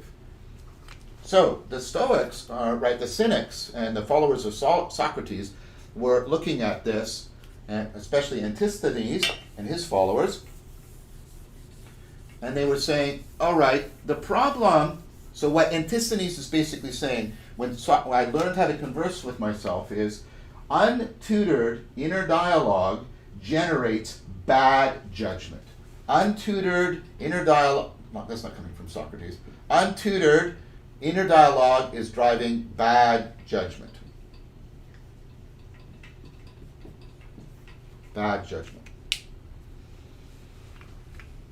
And it's hard to deal with, again, precisely because cognition is inherently dialogical, and that is adaptive, and because we have enculturated narrative into us, because that's so adaptive. Right? The ways in which that goes wrong are so addictive and compelling and hard to deal with. We get bad judgment. Now, we need to understand the way the Stoics are using this term, judgment. In order to do that, we have to look at the group of people that first came out of Antisthenes. So the line goes from Socrates to Antisthenes, and then he, right? So Antisthenes is the person I've been talking about with the learning to converse with yourself, and then he has students that, and one of the most famous of his students is Diogenes, and Diogenes is a cynic. Now we use this word incorrectly in a degenerative fashion. We think somebody who's cynical because they don't believe in anything, there's a secret agenda. That's not what the ancient meaning of cynicism was at all. It shows you how our culture really deeply misunderstands its own wisdom tradition by the way in which it has malformed and misunderstood many of these central terms and ideas. Okay, so Diogenes, he's famous. You probably know of him. He was on one of the covers of the Led Zeppelin album. He's a figure in the tarot. You know, the hermit carrying the lamp, right? Carrying the lamp, looking for the one honest person. We'll come back to that in a minute. But what the cynics, like Diogenes, following Antisthenes, thought the bad judgment. What do they mean by bad judgment? Well, when we hear judgment, we hear belief, what you believe. But again, we have lost a lot of this. This comes from a German word, right? Beleben, which translates as beloved. It's what you set your heart on. That's what judgment is. It's not primarily generating belief. How do we now understand it? Sentences or propositions that we assert. This is the act of setting your heart on something. Setting your heart on something. And the idea here is that this is very much like Dweck's work, which we'll talk about later, on mindsets, the way we set our mind and set our heart, which is not the same thing as just having a set of beliefs. So think about what we mean when we say you set your heart on something and it's beloved by us. So we're finding it particularly relevant and salient and important. We're binding our identity to it. When someone is your beloved, you don't just have beliefs about them. Oh yes, I believe they're a good person. I believe. Of course you have beliefs about them. I'm not denying that. But you don't just have beliefs about them. There is a commitment of what you find relevant, salient, important, identification, and you begin to internalize that person and allow them to shape your identity in a profound way. Okay, that's what we're talking about with judgment here. We're not talking about simply the act of coming to certain beliefs. We're talking about something much deeper and more profound. And the Cynics argued that what our bad judgment is we set our heart on the wrong thing. That's what cynicism originally meant. So what the Cynics thought is that most people set their hearts on things that are created by social convention rather than on natural or moral law. And then the idea here is, because social conventions change and shift around and are not ultimately grounded in anything deeply rational, we will ultimately be disappointed when we set our heart on things that are created by social convention. So, Diogenes, what's he doing with that lamp? Well, he's in the marketplace, right? And he's doing this provocative thing. It's very interesting about the kind of thing that Diogenes is doing. He's not really offering argument like Socrates is. And that shows us another side of Socrates that we tend to forget. He's instead trying to do this provocative. He's almost doing performance art, and he's trying to provoke people. He's carrying this lamp around looking for what? And people are, what are you looking for, Diogenes? And he won't tell them, well, what are you looking for? And they're in the marketplace, and they're doing all this stuff. What are you looking for? What are you looking for? Come on. And then he says, I'm looking for one honest person. So people are in the marketplace, and they're seeking and looking, and they're looking for all this stuff, right? But most of it is, think about this entity that we all set our hearts on. Money only exists by social convention.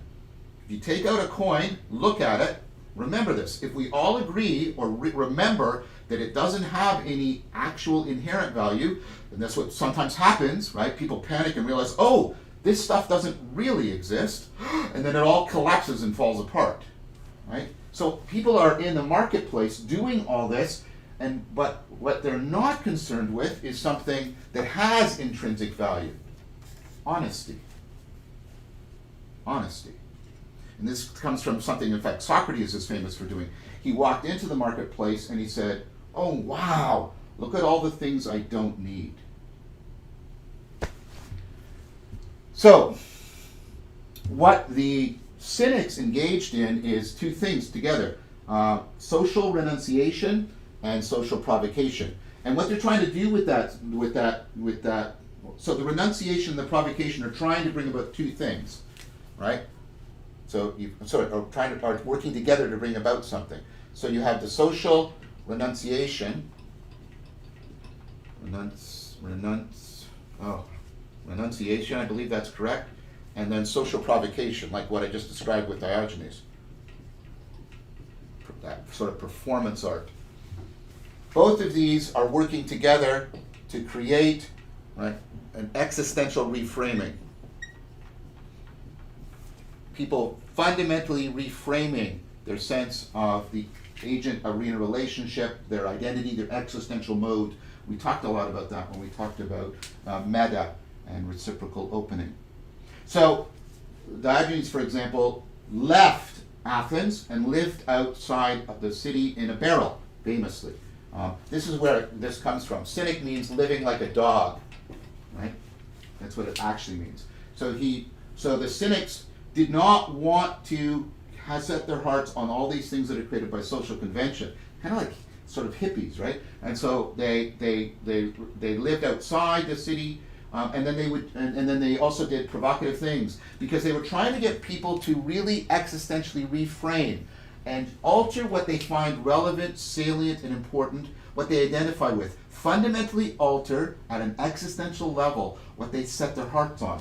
Famously, when Diogenes was in his barrel, Alexander the Great, here's the emperor of the world, comes up to Diogenes, and he comes up and he's got, I always picture there's all these, maybe even elephants, I don't know why, and there's this big thing and they come up and there's Diogenes, and Alexander says, I am Alexander. And Alexander was very much about creating this whole mythos of him being a god-man. And he says to Diogenes, I can give you anything you want, anything. What do you want? And Diogenes said, can you move a little to the left? You're blocking my sunlight. Right? Social renunciation, social provocation, trying to really reframe people. Now, what's interesting about this, right, is the Stoics noted that there's a bit of a contradiction. Well, this is very powerful stuff. It's famous pictures of Diogenes in the barrel, and like I said, carrying the lamp, have become, regular icons in our culture. People often don't even know why. The fact that it was on the Led Zeppelin album and in the Tarot, I think, is something very, very important. Okay, so what did the Stoics, so there was a guy named Zeno, and he was influenced by the Cynics, but he also loved Plato.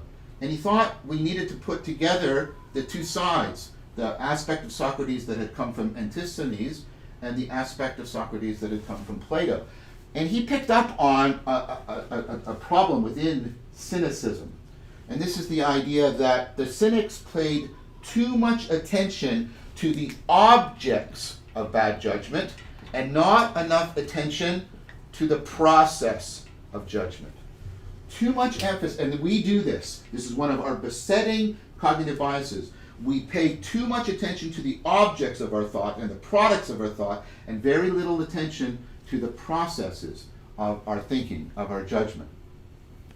So, the Stoics said, we will talk about this, but we want to put much more emphasis on this. The process. Because it's not what you're setting your heart on, because they realize that bad judgment can be about anything, or practically anything. It's more the process of how you set your heart upon things.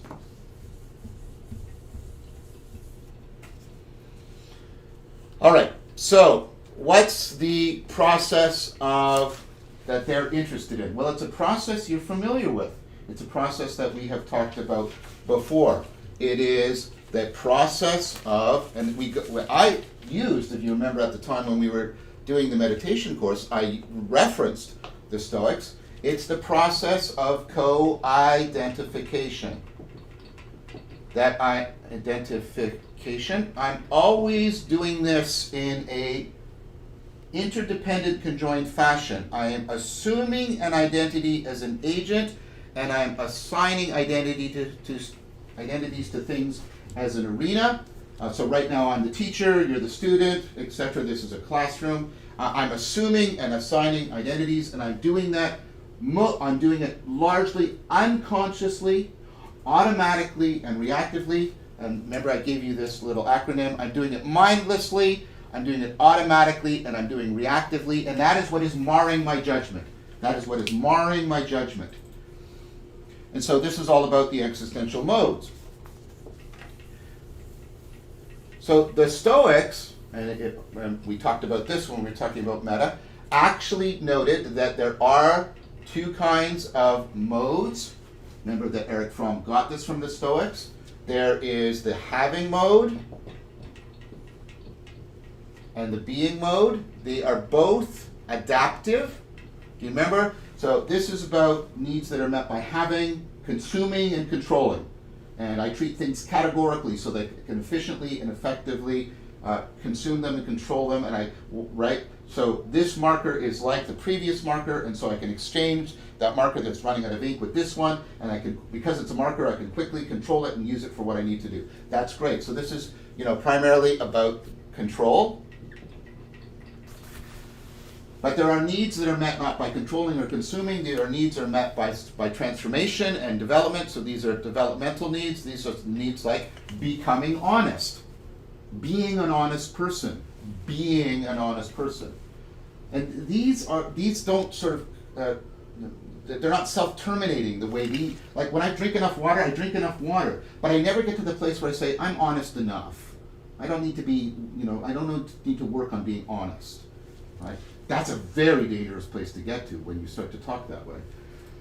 All right, so what the Stoics did is this is what Fromm got at, and we talked about this, of how, meta contemplation is about learning to discern and distinguish between these two, and remember the being mode. And remember, Stephen Batchelor argued that Buddhism is all about remembering the being mode. Sati is that deep remembering of the being mode. All right, so the Stoics take it deeper than I presented it, because I was just presenting how it would help understanding meta and Buddhism at the time. But the Stoics really go in here and they say, no, we're going to deepen this ability to discern and distinguish between these. We're going to really help you get better at dealing with modal confusion. All right, so what do they do? Well, here's the Enchiridion, the Manual for Living by Epictetus, one of the great Stoic philosophers. And this is how it begins. This is his manual for how to live well. And this is its very beginning. Sorry, I'm just trying to get the very first page. Happiness and freedom. Notice those two together, by the way. We always think of Stoicism as sort of this dour. No. Happiness and freedom begin with a clear understanding of one principle. Some things are within our control, and some things are not. It is only after you have faced up to this fundamental rule and learned to distinguish between what you can and can't control that inner tranquility and outer effectiveness. Inner tranquility, ataraxia, the Epicureans, outer effectiveness. Outer effectiveness is also important. Remember that, please. Become possible. So, what the Stoics say is, one way in which we get into deep modal confusion is we are deeply deluded about what's in our control and how much control we have. So the Stoics would point out to two really important facts, which one is the proliferation of consequences,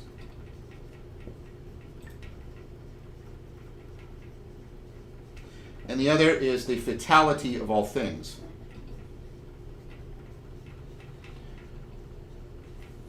Okay, so here is a fact we all know to be true, and yet we ignore it almost moment by moment. Most of our plans fail, and most of the time we are disappointed with the results of things. Not always, but most of the time. We are disappointed, frustrated, and we fail in the sense that things don't go as planned. Why? Well, this has to do with the fact that we're going to do action A, and we intend for it to have consequence B. Great. The problem is, and think about this when you take medication, there are always side effects. There are always side effects. And in fact, the side effects outnumber the intended effects. This is one of the problems we're facing when we're trying to make artificial intelligence.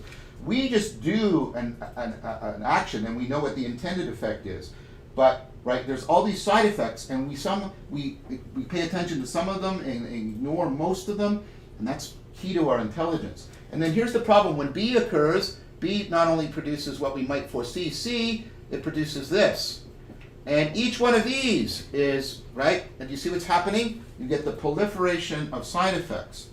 And so for the Stoics, trying to control, it doesn't mean you don't act, but thinking that you can move the world, that's how they often put it, is mostly delusional. Again, they're not quietists. Remember, outer effectiveness. You're trying, so what you need to do is you need to enhance your ability to zero in on the relevant side effects, not just the narrative intention, not just where the story's, not where you've got this story, this is how it's going to go. That's okay, that's this. But you need to open up your ability to zero in on much more of the world and acknowledge how much of this you do not have control over. So let's take something that I work with daily. Oh, surely I have control over my own body. And the Stoics will say, well, no, you don't. And I have Meniere's disease. Right now, it's challenging me. Right now, I'm feeling a little bit of vertigo. Right, and I can do things. I can do things that make a difference, effective, but I can't control all of it. It's beyond me. Even aspects of my body. Now, this is not to put you into despair. Okay, so hang on to this. What's the fatality of all things? The fatality of all things is the universe is so complex. Remember what I talked about narrative bias. The universe is way beyond our narrative bias. So we have our stories, and we think this is the way things are running, and romantic comedies really seduce us into this. And somehow the universe and our stories, the fact is, the fatality of death is fatal. It is fate. It is an aspect of fate. Remember we talked about this? Meaning that death comes independent of how great your narrative is. You can have met this wonderful woman who you adore and is amazing and is lifting your heart as no other person has, and you step into traffic and you're hit by a truck. The truck doesn't go, oh, well, John has finally found the love of his life. Truck hits you, you die. It's fatal. It's absurd. And Camus made a big deal of this, right? So when the Stoics, and this is kind of harsh, this is where you get the idea of the stiff upper lip of Stoicism. The Stoics want to hold up in our face. This is Diogenes holding up the lamp. Pay attention to the way things really are. Pay attention to the way things really are.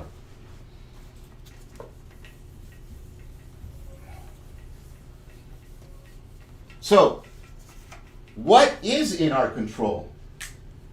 Our judgment. So the thing when we focus on the object, and we're going to try and control the object, we're actually probably going to lose to a large degree for all the reasons I just said. And what we don't pay attention to, what we're transparent, what we're looking through, is our judgment. But we can exercise tremendous control over a judgment if we properly train it. So again, what's our judgment mean? Setting our heart on something, what we find relevant, what we find salient, how we identify, how we create identities, agent-arena relationships, existential modes. And the Stoics have this term, prosos, which means paying attention to how you pay attention. It's one of their fundamental principles, paying attention to how you pay attention, which is why a lot of people compare Stoicism to mindfulness and Buddhism. Okay, so what you want to do is get to a place where you are realizing that meaning making, in the sense of what you find relevant and salient and identify with, is much more in your control. And what that that means is also meaning making is proper to the being mode. That's what the being mode is all about. It's a way of getting you to, right, shift into the being mode. And the idea here is we can do this better. Remember we talked about this, reciprocal opening. The Stoics have a very similar thing. They talk about joy, which is learning to flow with nature. But I bet you didn't think about that in connection with Stoicism. Joy and learning to flow with nature.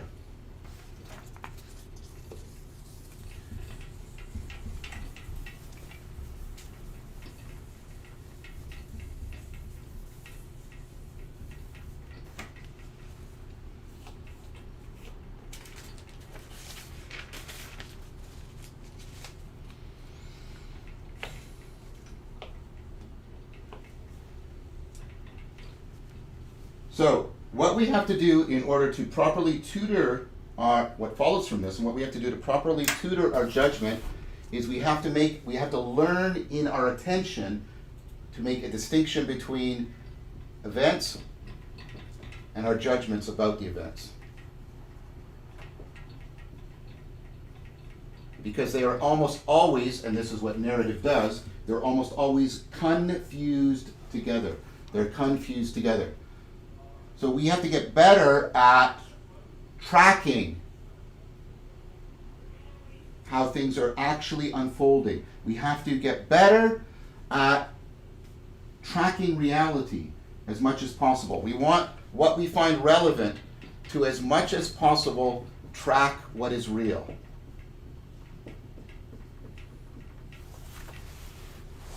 And remember, that doesn't necessarily mean what comes most readily or easily to us. So this is the Stoic practice of rationality. Rationality here doesn't mean inference control primarily, or just being logical. The Stoics actually put three things together: logic, ethics, and physics. And logic is much more like psychologic. It's much more learning an ecology of practices for enhancing and improving your capacity for judgment, your ability to make relevance track what is most real. And that's a very hard thing to do. Okay. So a better way to think about this is more like the logos. Make those patterns of intelligibility that are relevant to us, but also track the real patterns in the world. And here's the thing. Logos, your ability to discern and be aware of the logos, is ultimately dependent on your inner dialogos, your inner dialogue.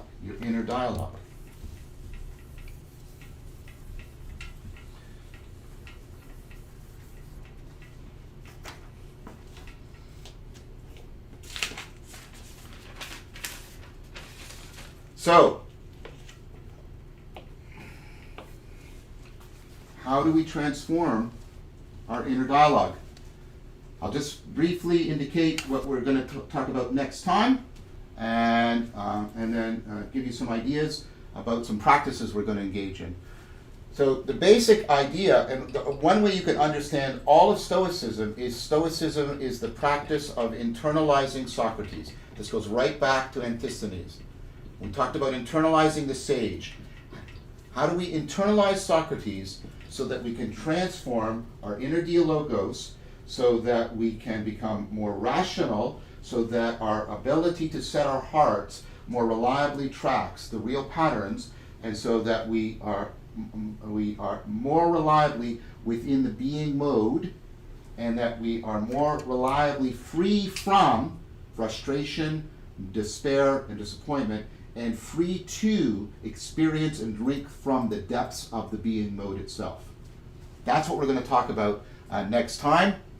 We're going to talk about what Socratic self-knowledge looks like, and we're going to notice the connections. We can reach back to philosophical contemplative companionships and reach forward. We'll look forward, foreshadowing Platonic dialectic.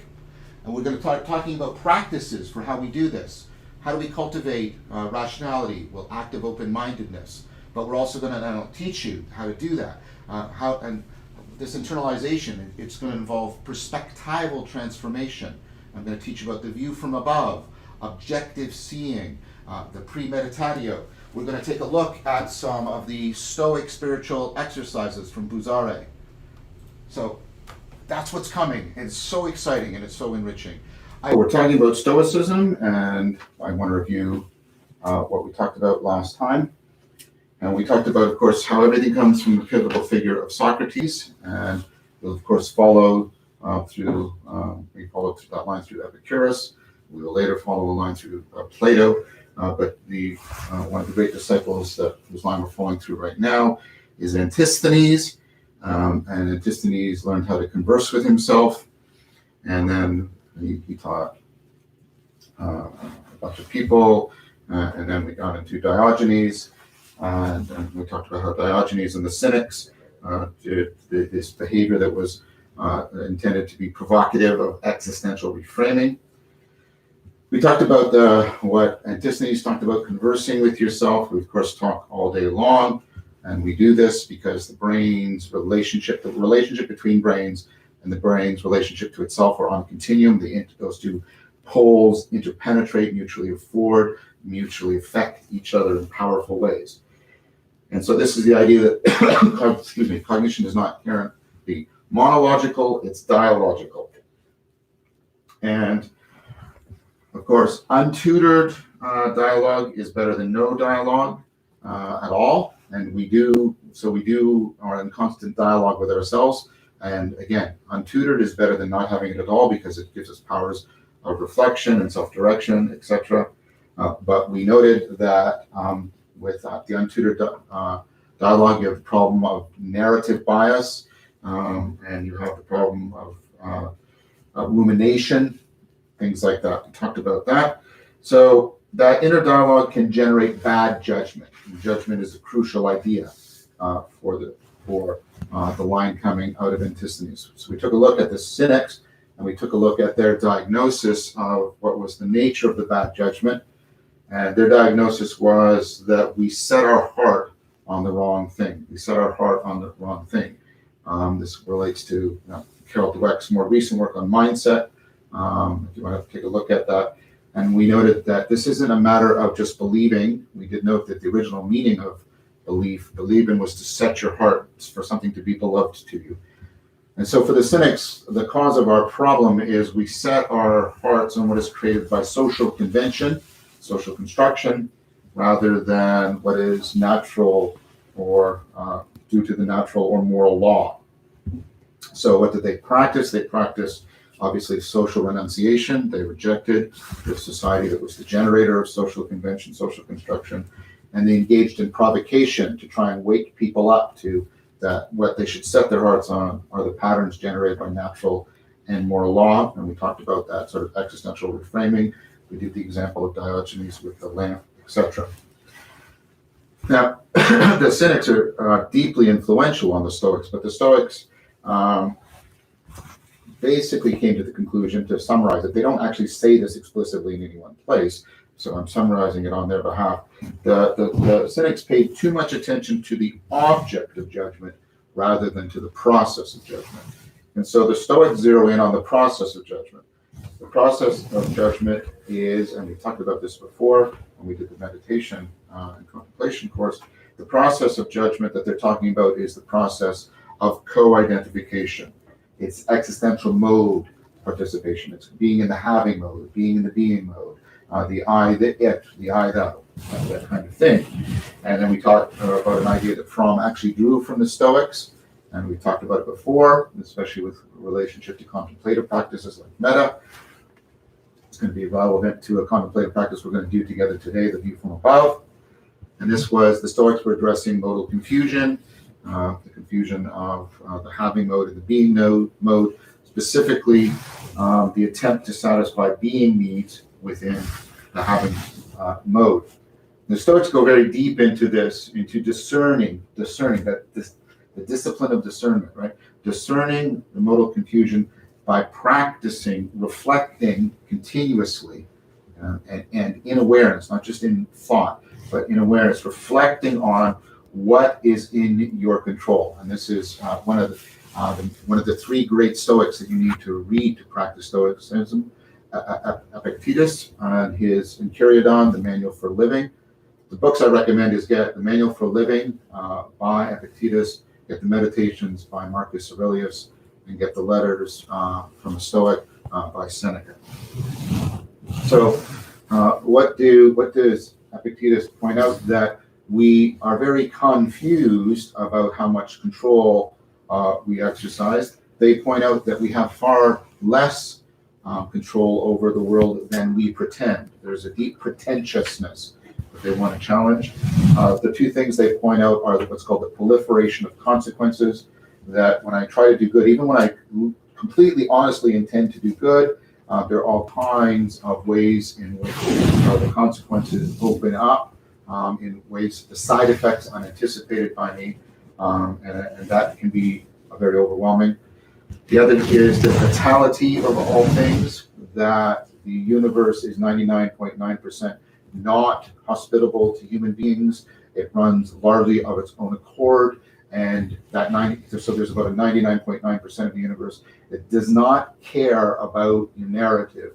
It does not, and so things are going to happen outside of our narrative identity, our narrative project. And the idea is that the proliferation of consequences and the fatality of all things cause us fear, cause us frustration, cause us deep disappointment. So notice how the Stoics have picked up from the Cynics the idea that we're deeply disappointed because we set our hearts on the wrong things.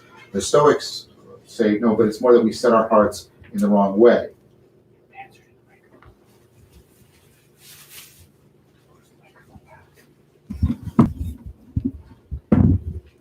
Not better? Should be. Sorry, I hope that were people still able to hear? Yeah. Okay, good. So I don't have to repeat. Sorry about that. I didn't realize I was brushing up against the mic. Very odd thing.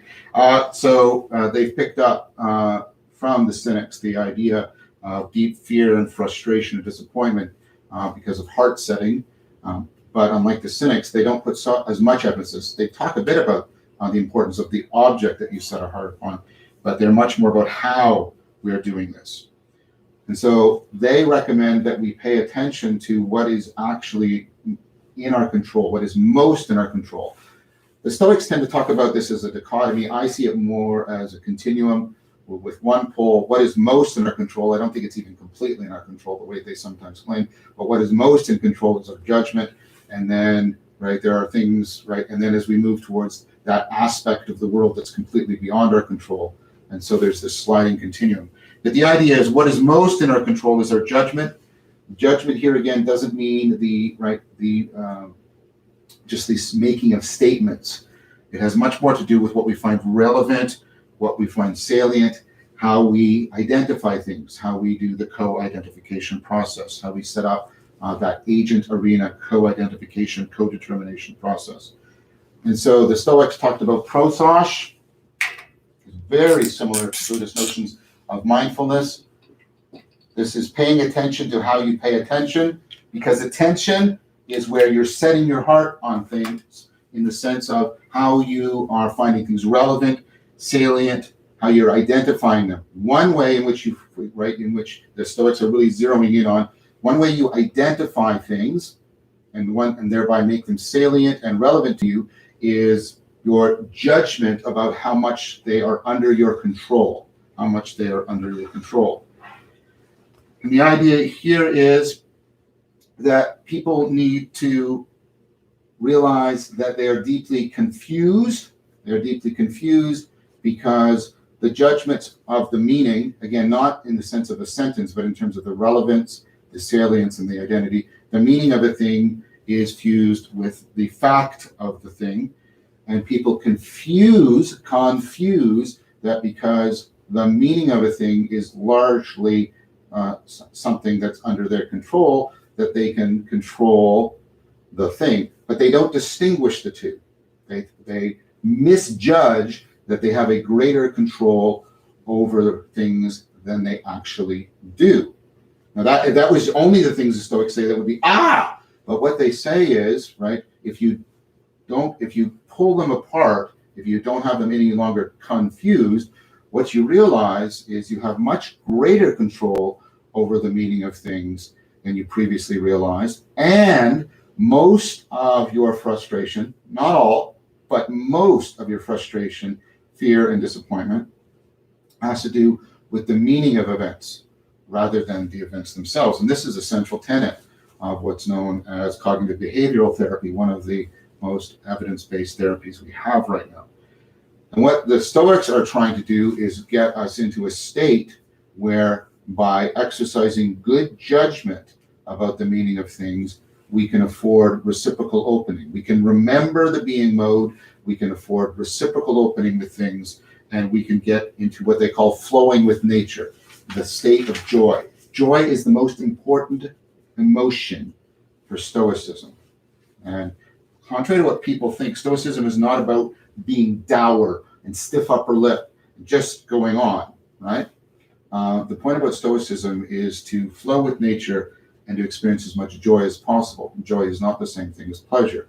Joy is that sense of being participating in reciprocal opening and coming into an ever deepening right relationship with yourself, to others, and to the world.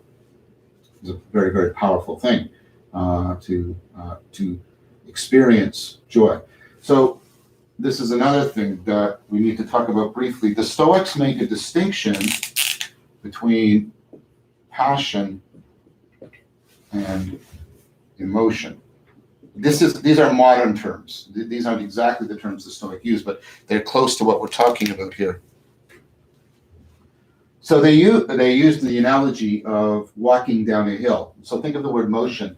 So when you're walking down a hill, right, that you're in motion. And if you are walking wisely, you can flow with the terrain and you can actually get into enjoyment. Passion is like when you start running down a hill. And we talk about the way our mind can run away with itself or run away from us, right? It's just my imagination, once again, running away, right? A song by the Temptations. So when you're running down a hill, you lose the capacity to adjust. You fall into a process that is now, right, taking away your ability to adjust and to adapt. You fall out of sync with your terrain, and you're very, very liable to trip and fall and hurt yourself. So the point is not to be emotionless, to have no affect. The point is to get into proper discernment, proper judgment, so that you are always experiencing emotion rather than passion, and that those emotions ultimately facilitate you flowing with nature and getting into two things simultaneously. Enjoyment, which isn't pleasure, as I've tried to explain, and encouragement. Because the idea is, if you have a true understanding what is in your control and what is not in your control, then that encourages you. That gives you the courage to keep going. It gives you the resources to deal with frustration and fear and disappointment. So the idea here is we want to train our relevance machinery, our ability to determine what's relevant, salient, the identity of things. So instead of it happening mindlessly, automatically, and reactively, we want it to happen reflectively, rationally, and reliably. Because we want what we find relevant and how we find it relevant to track what is real. We want to walk down the hill in flowing enjoyment rather than run down the hill falling and falling again and again. So the idea here is we have to overcome self-deception, because self-deception is primarily when our meaning-making machinery is making things fall out of sync with nature, where out of sync with the patterns of intelligibility, the patterns by which we make sense of the world, ourselves, and each other. And for the Stoics, that involves three things: logic, which basically this is the practice of disciplining judgment. So it's not what we mean by formal logic, although the Stoics did some significant advances in formal logic, coming up with hypothetical. ethics, where ethics is the disciplining of impulse.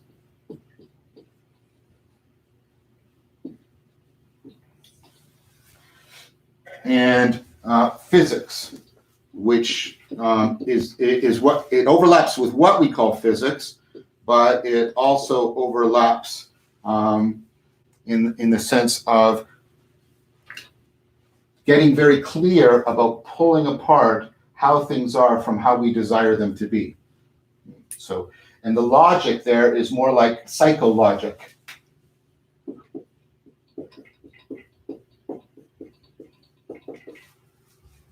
It has to do with more figuring out the logos of the psyche.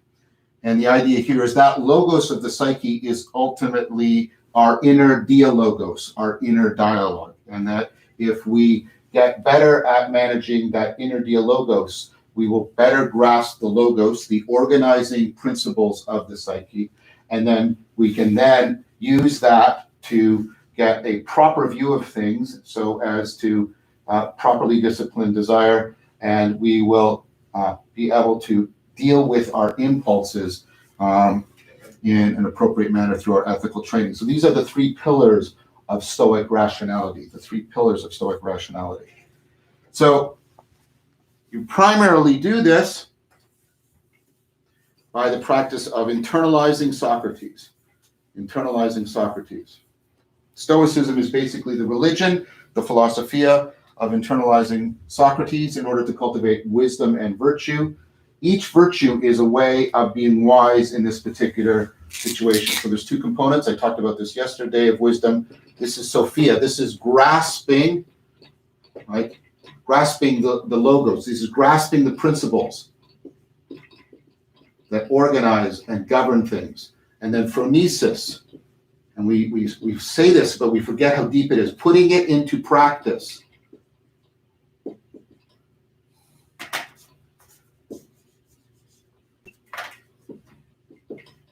Virtue is the beauty of wisdom. Virtue is how, in this situation, I very best do what is most wise. So in this situation, to be wise in this situation is to be kind, or to be honest, or perhaps to be honest and kind, perhaps to be courageous here, perhaps to be, resistant to evil here, right? So what you're always trying to do when you're internalizing Socrates is you're trying to internalize these two aspects. So this is what what we are cultivating insofar as we're being scientific in the very broad sense. And this is what we're cultivating when we're being practical, again, in a much deeper sense than we normally mean day by day. These are both terms for wisdom, by the way, both terms for wisdom. So we internalize Socrates. And this is an inherently perspectival process. It's the process by which we put principles into practice. How does internalization look? Let's do this again. Here's some problem. Here's one of my sons when they're younger, looking at the problem. Here, I'm an adult. So remember, as the child is to the adult is to the sage. We've already talked about this, but just reminding you.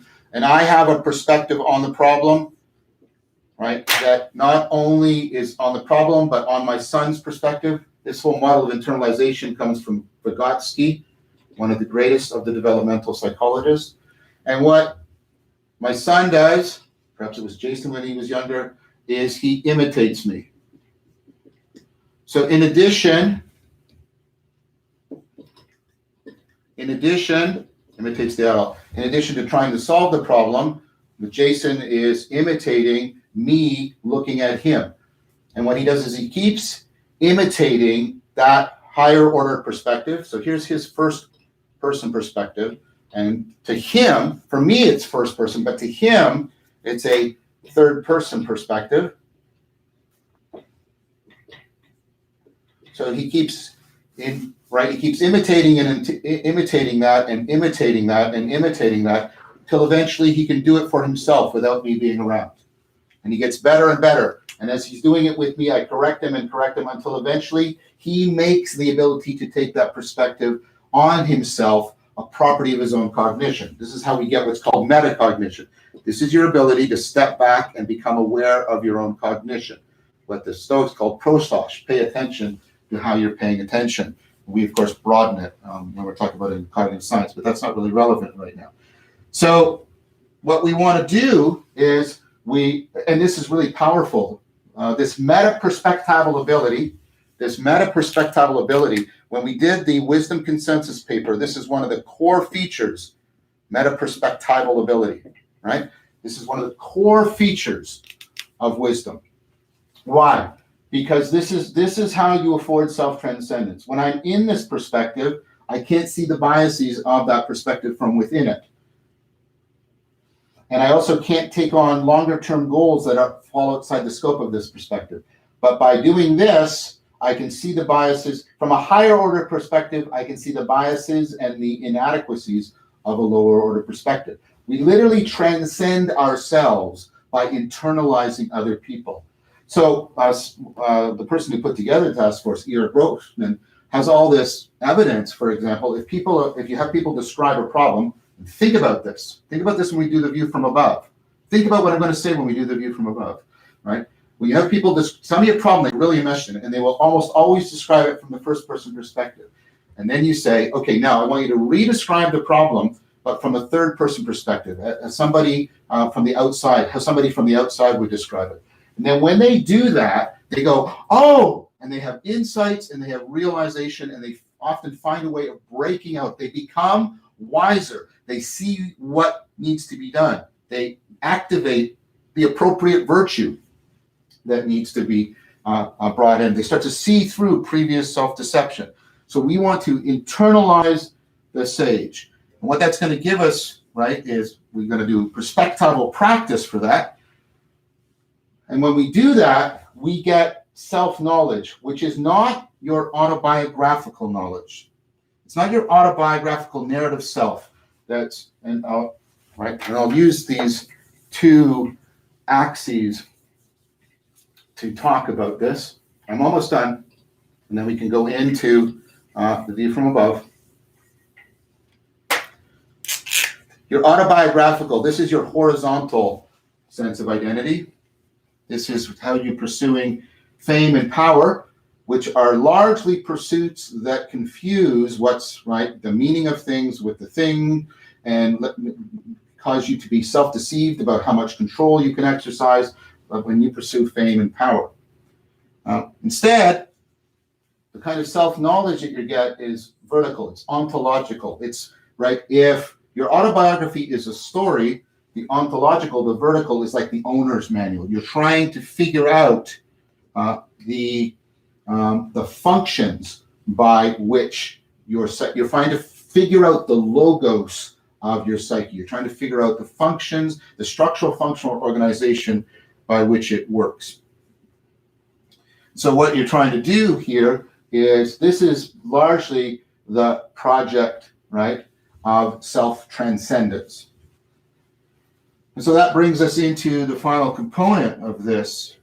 The Stoics ask, well, what should you, when you're transcending, you're aspiring, you're trying to become, right, something other than you are. You're self-transcending. You're internalizing the sage. And of course, you're aspiring and in a certain manner. But isn't that setting your heart on something? You can hear like a cynic voice in there. And so like the cynics, the Stoics do pay attention to the objects, right, of our aspiration, the object that we set our heart. So we're setting our heart upon our future self. Isn't that dangerous? Isn't that the person that's doing fame, doing the same thing? So how you set yourself, how you set your heart, right, and in what way you're setting your heart upon your future self are really crucial to the Stoics. So the Stoics say you should, and then you can hear the cynics again here, you should always set your heart on that which is always good. Is pleasure always good? No, it can really screw you up badly. Is fame always good? No, really mess you up. Is power always good? No, it often corrupts, very often bad. They even challenge the Epicureans a bit. They say, is friendship always good? Nah. There seems to be time when friendship can really go awry. Just friendship in a general sense. And so what the Stoics say is, well, what is always good? And they say, well, what's always good is virtue. And then you say, but sometimes I don't know which virtue to apply. And so they say, yeah, you're right. So what you really is saying is that you're pointing to the fact that a virtue is always the beauty of wisdom, that what's always good is wisdom, because wisdom is what will always help us to set our heart in the proper way. And you see how this sort of circles back on itself. And what the Stoics are saying is, set your heart on becoming the wisest person you can, internalizing the sage, because wisdom is always good, because, right, being able to put principles into practice in the best possible way from the most rational, in this broadest sense, frame of mind, is always good. Doesn't mean it's always pleasurable, but pleasure isn't always good. But it's always good in that it is what is always going to make your life the most meaningful it can be and make you the best possible person you can be. So the Stoics have two core kinds of practices. One is the practices of rational judgment and aspiration. So you have to engage in some fundamental practices of self-examination.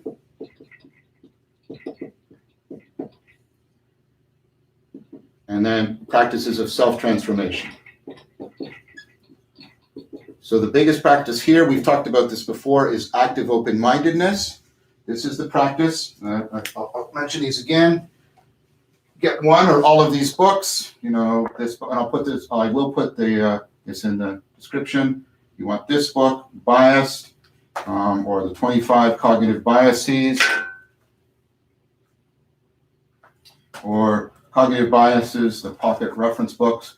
And what I do is I try to start every day after I've done my practices. I read about a bias. I reflect upon it. I think about it. I try and remember times when I engaged in it, and then throughout the day. And then at the end of the day, I have my journal. And at the end of the day, what I do is I do this. I look for any vice that I committed, any virtue that I omitted, any bias that I remember engaging in, the confirmation bias, or fundamental attribution error, self-centeredness.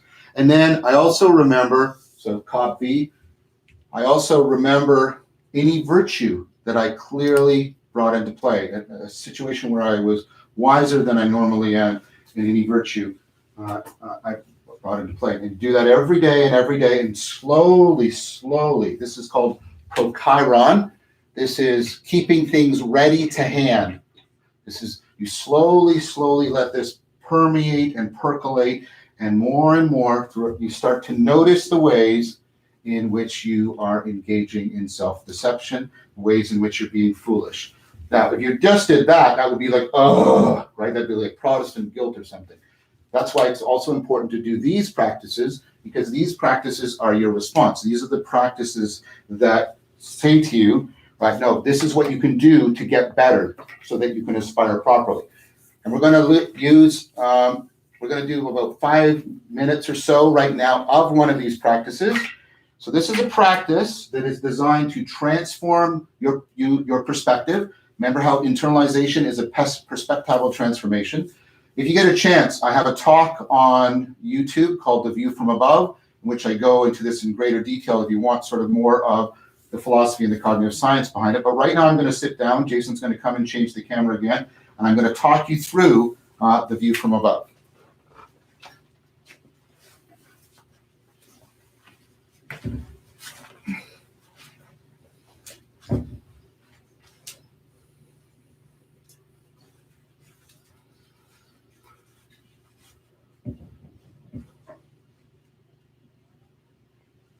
So here the camera actually works because I'm doing the view from above, but you'll forgive me, it's not good for me with my ears to tilt my head up a lot. So I'll try and keep it straight throughout. So what I want to do is we'll just take a minute or so, quiet, do a very brief, but find the core four. Like you've been doing it long enough, you should be able to get a sense of being centered, have your basic root, basic flow, find your focus. Take a minute or two, so we'll be in silence for a minute or two, and then I'm going to talk you through, walk you through the view from above practice. Okay, so a minute or two of silence first.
While keeping your eyes closed, imagine yourself as exactly where you are, the room that you're in. Imagine it around you. You're at the center of that perspective. That's only natural. Imagine that. You're in exactly the place that you're in.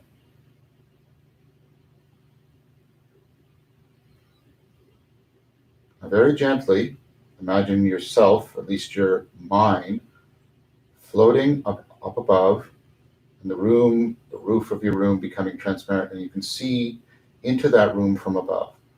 Perhaps you still see your body sitting in the meditation posture.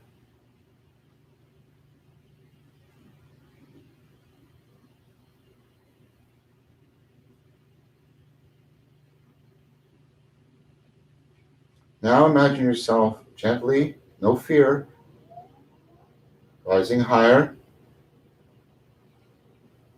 You can see the entire city or countryside where you're living. You can see the house or the building that you're in, your body's in, but you can see now the entire city, the countryside.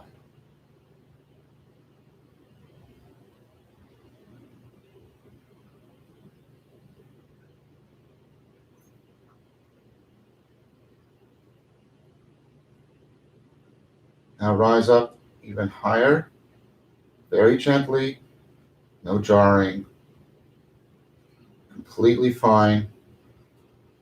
Now you can see the entire country that you belong to, spread out below you. Take a moment to really dwell in this. Notice how your sense of what's salient and relevant and what's important is shifting. The sense of self is even shifting.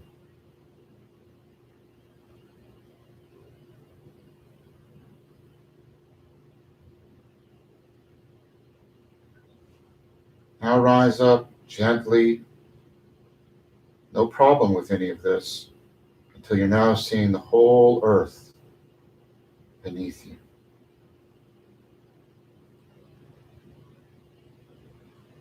Very gently dwell here. Note the transformation in your sense of what's relevant, what's salient, your sense of self.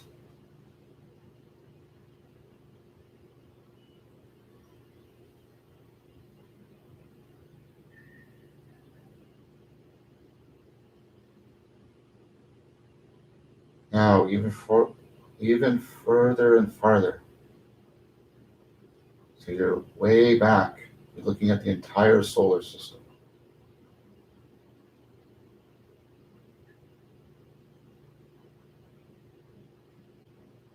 You're starting to feel like you're no one in particular, and you're nowhere in particular. Settle into that. Try to enjoy it.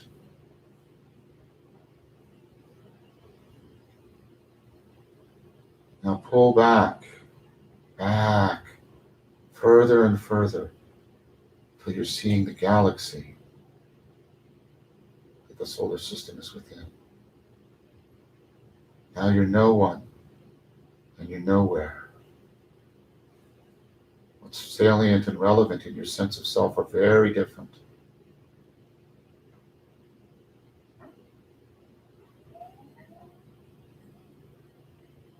Now it's like there's a time machine.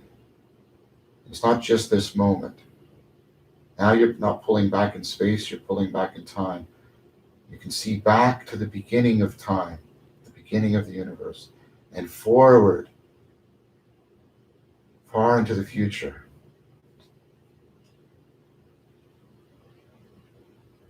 Now you're not only no one and nowhere, you're no when.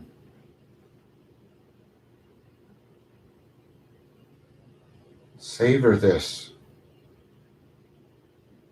Notice the alteration and how things feel relevant, salient, what your sense of self is.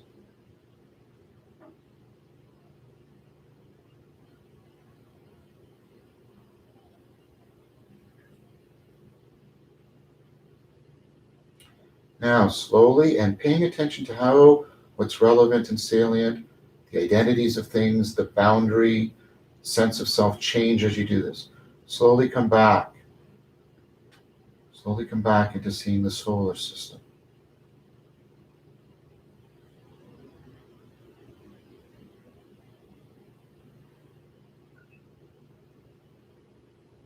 You're back in the present moment as well.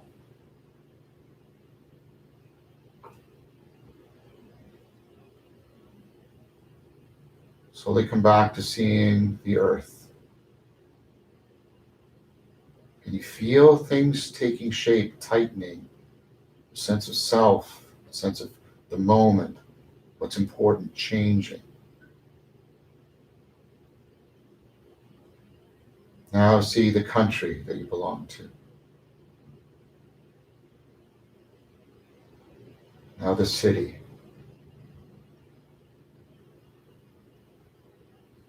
Now the building.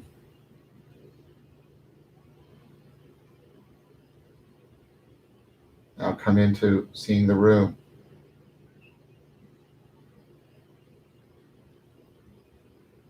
Now reimagine yourself where you are.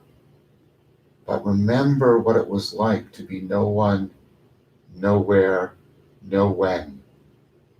Try to integrate those two together. Feel them deeply together, like stereoscopic vision. One eye is seeing you here now. The other eye is seeing the no one, nowhere, no when. Let them talk to each other. Let them dialogue.